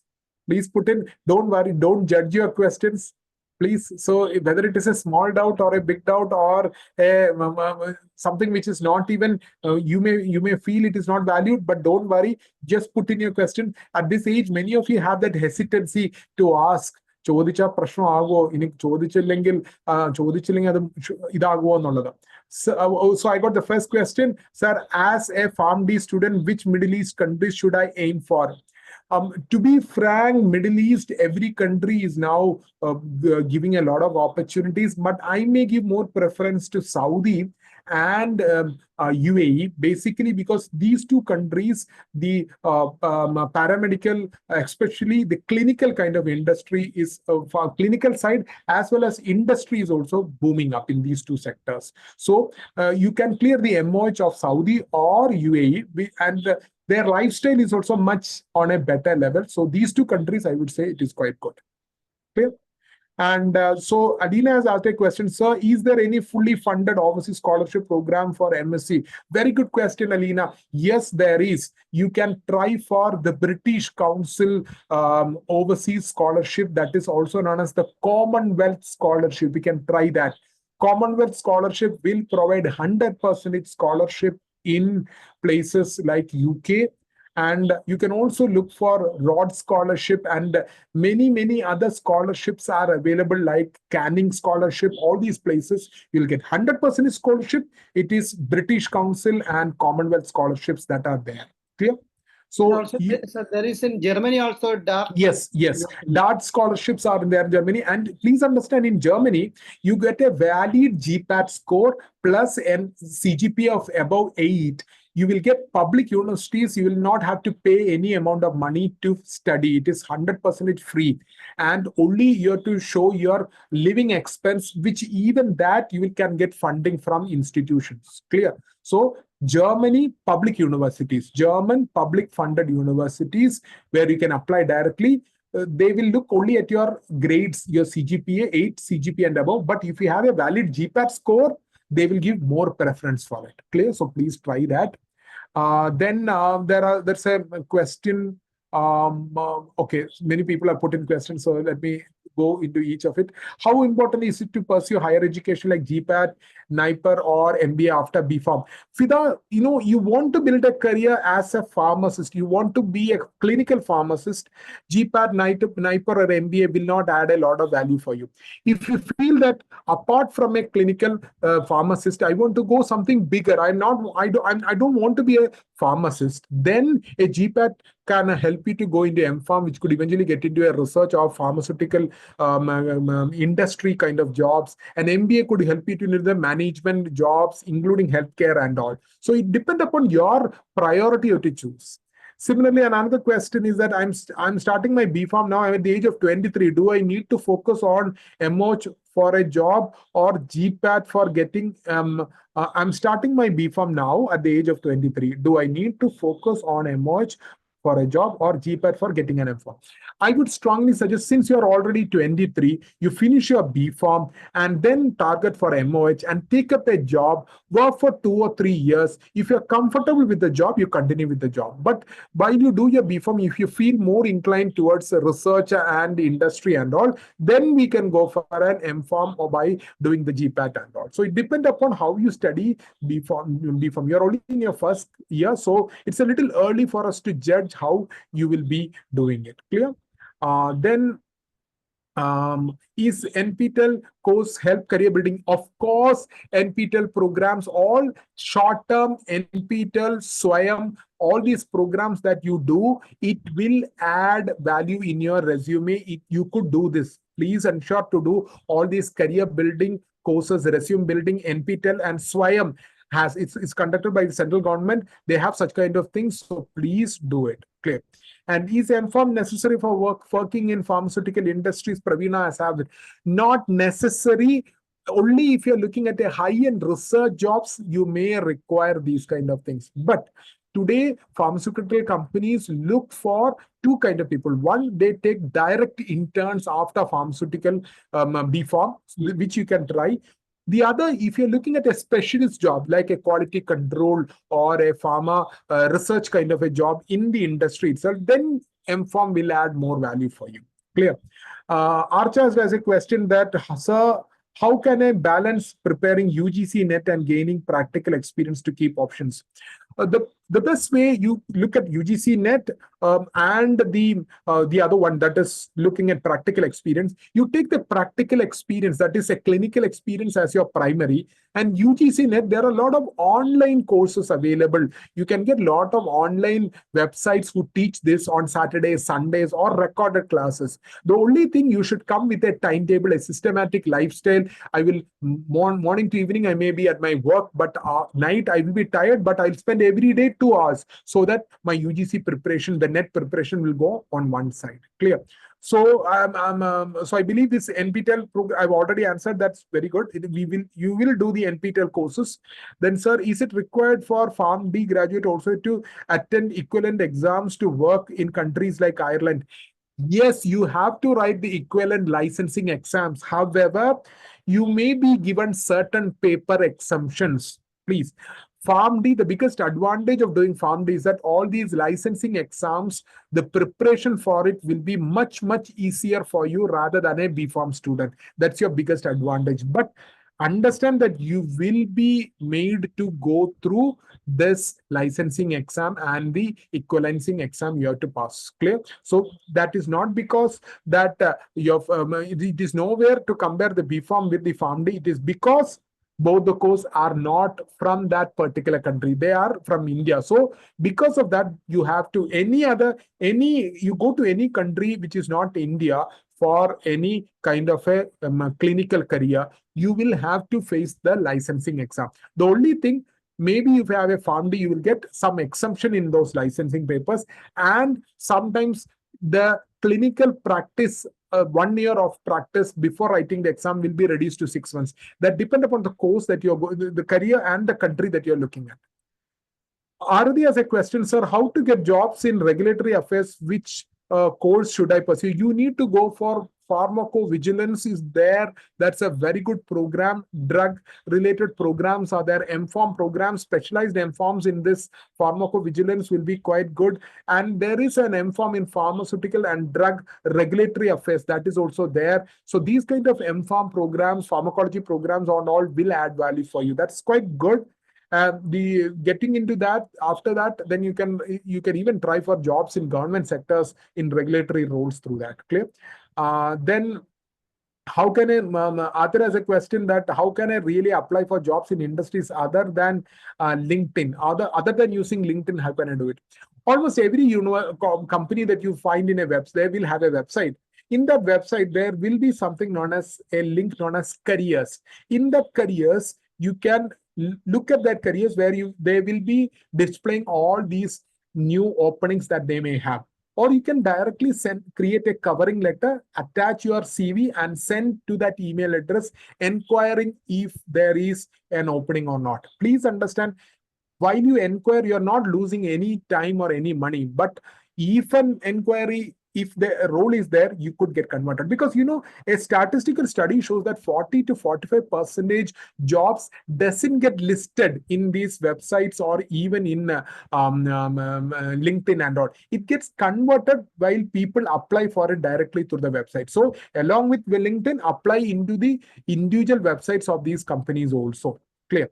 Then how can I apply for job in okay, that I've got. Then Bismi is asking a question, is there any pharmaceutical industry in UAE and how to get a job there? UAE is basically more into their production is kind of limited. More than the production, they have warehousing and storage and quality control labs are there. So for quality controlled lab analysis, quality control programs are there, which you can do if you do an MPharm, or with a BPharm you can do. But with a BPharm and an MOH exam, you have to pass an additional licensing exam that is conducted by the Ministry of Health there on the quality control or lab analysis. So that is, you do that, you can work not in the industry but into the sample analysis or the laboratory analysis of the quality assurance of these medicines that are being imported. Unfortunately, UAE and Saudi, they don't have a lot of places. Dr. Sajid, now in Saudi Arabia and UAE, there are pharma companies, especially Saudi Arabia, more than 30 pharma companies are there. Okay, sir. And now Okay, it is coming up because they want to be self-sufficient. Lot of okay, scopes okay, are okay. there, but Okay. as we I was know, specifying a little more about the UAE, sir. Okay. the UAE, So, but UAE, Oman, we have 3. UAE, we okay. have 5. Yeah, but usually they prefer people from Arab world Yes, because of yes. language. Working with the, they will deal with the workers, no? They usually prefer. But there are a lot of Indians working also, especially Okay. R&D higher levels. Okay, yes, sir. Yes, sir. With experience, you can try that. They Yes, want yes. 2 and 3 year experience in industry. Yes. Yeah. That's another thing that you should understand. If you're looking at pharma jobs outside India, experience in India will also add a lot of value. Clear? So that's another thing. And if you go abroad also for studies, like for example, US, Australia, Canada, and all, and you study and work there for 1 or 2 years, Middle East always value international exposure. So an international degree and a work in all these places 1 or 2 years will be given a lot of preference by Middle East countries, companies, and all. Clear? Similarly, sir, after BPharm, is it good for looking for to MPharm in India or outside India? It depends upon the kind of lifestyle and the careers that you are looking at. Obviously, there are a lot of pharmaceutical companies in India, but if you're looking more into the research kind of options, I would say Germany and other countries in Europe and even US has got a lot of research opportunities, but you have to ensure that your MPharm score is very high, and eventually maybe 1 or 2 papers you have presented which has been published will always give you a hierarchy of getting a job, or even even an interview you could get only through that particular way. Getting a job in India is easy, but going abroad will require you to be performing exceptionally good. Or you can try for an MPharm abroad or a master's in pharmacy program abroad and leverage that timing, the work. Many companies will, many courses, many countries will always give you something known as the post-study visa. That is, after your study, you'll get 1 or 2 years. So you can use that time to leverage to get a job. So that's available, but it's how you plan it. That's how you will get it. Then there's Sarah has asked a question: what are the jobs that I will be offered if I pursue a pharma MBA, which will be a better a career option, a clinical pharmacist after MPharm in pharmacy practice or pharma MBA. Now, whether pharma MBA or pharmacy clinical practice, which one will be better? Again, both of it depend upon the kind of life you want. You want a stable job where you feel that you work on a system and you just keep on following that system, then I would say a clinical pharmacy role will be a very, very stable kind of job. While if you're a person who wants challenges, you want growth, you want leadership roles, then an MBA in pharmaceutical kind of areas or pharmaceutical management, pharmacy management kind of jobs will be great. Pharmaceutical industry management jobs, a lot of companies are now exploring pharma markets. Pharma is not just about drugs. It is also now moving into something known as wellness industry. Clear? So wellness is maybe vitamin tablets to even magnesium tablets. You won't believe, no, today these are getting marketed like anything. It is not coming directly under drugs, but it will be those areas also that is getting marketed. So a pharmaceutical management degree could help you to work in the operations of this manufacturing. You could work on the marketing, sales. You can even work on the business strategy of building pharmaceutical businesses. So that's quite good, but it's purely a management role. Only if you are enjoying management, you can get into those kind of careers. Krishnapriya has asked a question: are there any careers in which pharmacy background and information technology, computer related can be related? Which of them? You can go into something known as bioinformatics or biostatistics, all those kind of areas. Similarly, health informatics programs are there. You will find many of these courses not in India. You'll find it in US, UK, and all. Health informatics or medical data analytics. These kind of programs, we are eligible. BPharm degrees and all are eligible for it, but this require you to, if you are interested in such kind of analytical careers, please understand you should have a computer programming skill also. You should do a Python computer programming course, maybe online, like from udemy.com, and then after that, with your degree, you can apply. Along with that, you should show the certificate that you have done an online course in computer programming. You can apply for this medical health analytics or you can look at bioanalytics, bioinformatic analytics kind of programs are there. So you can try all those programs. It is there in Australia and Ireland, but please understand, you should have programming skill. Without that, you can get into it. Okay. How can I get an analytical role in private sector? Usually analytical roles comes when you have an expert in a domain sector. You want to get into pharmaceutical business analytics or public health analytics, you can look at health analytics, the analytical careers, which I've just told you just before to Krishna Priya. You can try the same thing. You should have an analytical course, bioanalytics or bioinformatics kind of things you can try. So to get into Anashwara is asking a question. To get into a pharmaceutical company is necessary to study an extra course after BPharm. Can apply companies for training or internship. Internships and training is a easy route to get into companies with a BPharm, but you have to ensure that you are performing well in that internships. Many times it will be an unpaid internship. You do it well, you can very well get a job. Clear? But in the kind of jobs that today in pharmaceutical companies, BPharm roles are getting a little limited because many of the manufacturing processes get automated. So you may require add-on courses, industry level quality control, QA, QC, quality control, quality assurance courses you can do, which could help you to get a job with BPharm, which could work out for you. But trying for internships in pharmaceutical companies is a good value, because even if you don't get a job there, that particular person, the manager that with whom you have done an internship, could always write you a recommendation letter, which could help you to get a job next time in another place. Similarly, pharmacovigilance zone, you have a master's degree, MPharm in pharmacovigilance is there. That's a very good program. You can try it. You try that, you will get a job. You can get into it. Similarly, sir, can you explain about government sector jobs after completing BPharm? Government sector jobs, I would say, please understand, government sector, Kerala PSC and all those places, you have jobs, but please understand, you can get into clinical pharmacy roles. You can try for the PSC exams, but the only problem with those is that you don't know when it will come. It may come after 2 years, it may come after 3 years. The notification will come now. You'll write the entrance. Maybe after 2 or 3 years, the result may come. So trying for a government job, if you're looking at government jobs, you will get clinical pharmacy roles are there. You will get a BPharm degree.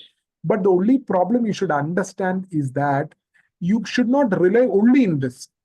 For example, you work as a pharmacist in a private sector, but you try for a government sector eventually on the side, that works well. But for that, you should prepare. You will get the syllabus of the pharmacist exams and all from the KPSC website, that is the Kerala Public Service Commission website. You do a self-preparation for it. There will be certain teachers who do classes for this. You can learn that also. And the general paper of aptitude will also be covered. You should do this and continue with your work. But the only thing, you should not be in a situation where you don't take any job and only prepare for government jobs, that is to get into a clinical pharmacy. That is too risky because you don't get much time. Clear? And it will be sometimes if you don't get into that entrance, your entire year is gone. So you should try only with a work. How to get paid internships, industry for experience. Paid internships are usually provided by high-level industries. There is a website named Internship Shala and Internship Hub. These are websites through which there are a lot of such websites which are now providing internship for students. You are highly capable. You can directly apply for companies for internship. Many high-end companies like Biocon and all have internship roles, but you should have a very high CGPA and a relevant, credible reference letter from your professor and all. Only that could help you to get a paid internship role. If not, paid internship is little difficult, especially on a bachelor level. Master's chances are higher. Without doing an MPharm, can I get better position? You can eventually, because even if you join with a BPharm, many companies have their own internal training programs through which they will train you, they will teach you new things, and eventually you can develop in it. But a master's degree will always help you to grow. So you start with a BPharm role in a pharmaceutical company. Eventually, at some point in your time, you can take a break, go for your master's, either an MPharm or an MBA. It would eventually help you to build your career at a higher level. So that's of course, it is good. As a working PharmD professional, which would be a better career investment, preparing for MOH exam to work abroad or pursuing UGC NET? Of course, preparing for MOH, because UGC NET, more than that, an MOH will have a greater value for a PharmD student rather than an UGC NET. It's because you have a better clinical value rather than academic value, according to me. That's my personal opinion.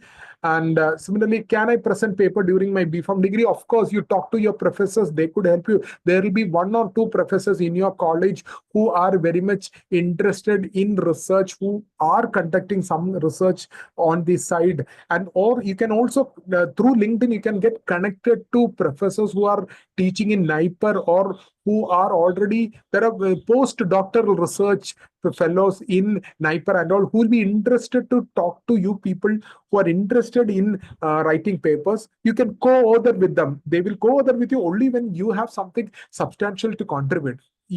I believe your professors will be there to guide you in this if you are interested. There will be professors everywhere who will be interested in this.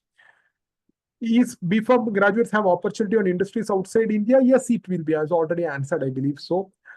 Similarly, what are the job opportunities or study opportunities in Japan? Now, please understand, Japan has very good research facilities, but to apply to get into Japan, the Japanese government has its own internship and research scholarship options. Japan has that. You can visit the Japanese embassy website, Japanese embassy in India. You search, you will get it. In that, higher education in Japan, there is a link in that. In that link, you will find that the Japan is providing some courses, masters and even PhD courses for students from India who can do their masters or even PhD there. It will be a funded program. But the condition is that you should have a very high score. So you visit the Japanese website, you can apply through Japanese government embassy site. You don't have to apply through the Japanese university, but apply directly through the embassy. That's the easiest way of doing it. Okay. What are the opportunities after completing MPH? MPH could help you to work in NGOs, non-governmental organizations who are working in global health and health conditions, and who work with government and all. MPH today has a lot of opportunities to work in these even UN-funded organizations like WHO and even the European Union for Health and Health Monitoring. Those kind of agencies are there which require MPH people to work in. And everywhere after pandemic today, world, every country has a department on epidemiology and work on building sustainable life during epidemics. So public health is being closely monitored. So it's a good option. If you're interested, you can try that. Then Hari has asked a question that pursue my MPharm studies in Malta, which is 1-year program. They provide a fully funded scholarship. Later, I want to become a researcher. Does it have equal value of that of the MPharm course in India? Now, Malta's MPharm program is 1-year program. If you ask me, does it have a direct value in India? I would say not directly. It won't have a great value in India.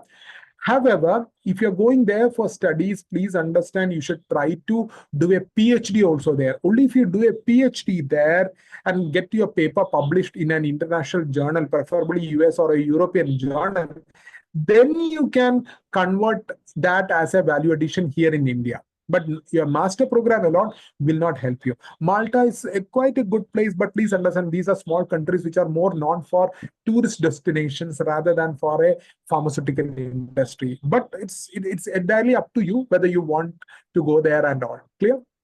Then I want to stay in India, which is after BPharm, MPharm in regulatory or clinical pharmacy. I would say clinical pharmacy is good. PharmD, unfortunately, in India, our regulations are not very strict. If it was in a very uniform frame, PharmD would have been very good. But clinical pharmacy in India is good. But MPharm regulatory is good if you are interested in that particular area. Okay? Getting the job-wise easier will always be clinical pharmacy. But if you're interested in an industrial pharmacy side, I would say pharmacology, MPharm and all will be adding its own value for you. Okay? Sir, where should 2-year experience be done for going to Gulf countries? And you can do it in any hospitals, NABH accredited hospital in India, or a pharmaceutical. If it's a pharmaceutical company, ISO certified pharmaceutical company in India will give you that work experience. Can I do the 6 years practice in an abroad? 6th year practice. Yes, you can do it, but it should be approved by the Indian Pharmacy Council. The problem is that's not completely approved because there are certain regulatory differences. So you have to get an approval from the IPC for this, Indian Pharmacy Council. Then GPAT score under 2000. Are there very good colleges in India?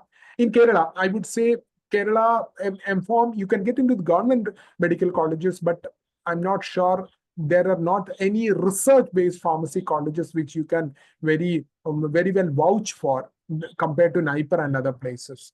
Clear?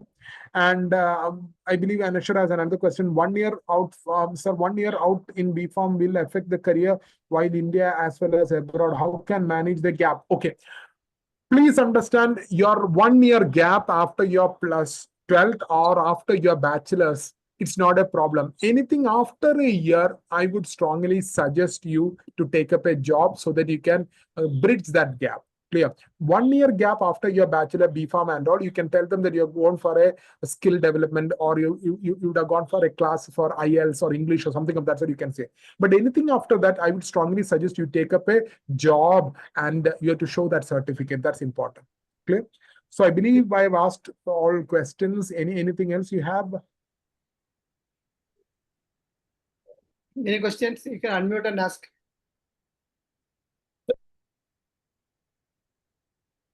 Anybody? There are 2 more questions. Okay, Rajlakshmi. Actually, like it was too mesmerizing to see sir answering all the questions within a span of seconds itself. So like we were lucky to have you here, sir. And now I would like to invite Jumana for the vote of thanks. Hello. Yes. Good evening to one and all. It's myself. I'm Jumana Kim. It is with immense pride and gratitude that I rise to deliver the vote of thanks on behalf of Indian Pharmaceutical Association Students Forum Kerala. First and foremost, I extend our deepest appreciation to our distinguished speaker, Mr. Sajid Thomas, Chairman and Managing Director of Careers Desk Live, for leading us through such an inspiring and thought-provoking session on career planning and goal setting. So, your insights have truly broadened our perspective on how to approach our careers with clarity, focus, and purpose. I am certain your words have left a lasting impression on every participant here today. Thank you, sir. I would also like to express our sincere thanks to Chair of today's webinar, Dr. Deepu S., Professor at Ahilya School of Pharmacy. Your guidance and consistent support have been pivotal and shaping into great success. Thank you, sir. A heartfelt thanks to Ms. Alka Rose, our State Secretary, for the warm and grateful welcome address to set the tone of our evening. And to Mr. Uday Aditya V, for his poised professional conduct as a master of ceremony. Special thanks to Mrs. Rajlakshmi, Secretary of IPSF National Executive Council, for skillful moderating the interactive Q&A section and ensuring enriching dialogue and between the speaker and our students. We also gratefully acknowledge the presence and encouragement of our esteemed mentors, Dr. P. Jayashekhar sir, Dr. John Joseph sir, and Dr. Deepu S. sir, whose leadership continues to guide and inspire the student community in every initiative we undertake. To all the students participants who joined us this evening across the state, thank you for your enthusiastic presence and active involvement. Your curiosity, engagement, and thoughtful questions brought energy and depth to the webinar. Finally, a special word for appreciation to our dedicated IPSF State Executive Committee and the volunteers whose meticulous planning and behind-the-scenes effort made this event seamless and impactful. As we conclude, let us carry forward the insight gained today and strive to turn our ambitions into well-structured goals and our dreams into a meaningful careers. Thank you once again. Wishing you a continued success and a bright future ahead. Have a great evening. Thank you, Jumana. Thank you very much. And thank you, Mr. Sajid. Thank you very much. It's a wonderful. Pleasure session. is mine, sir. Pleasure Yeah, is mine. Thank you so Our much. students are much benefited. Thank you. Thank you very much. Okay. Thank Good night. you. everybody. Good night. Thank you, sir. Thank you. Thank you, Deepu. Thank you, sir. Thank you.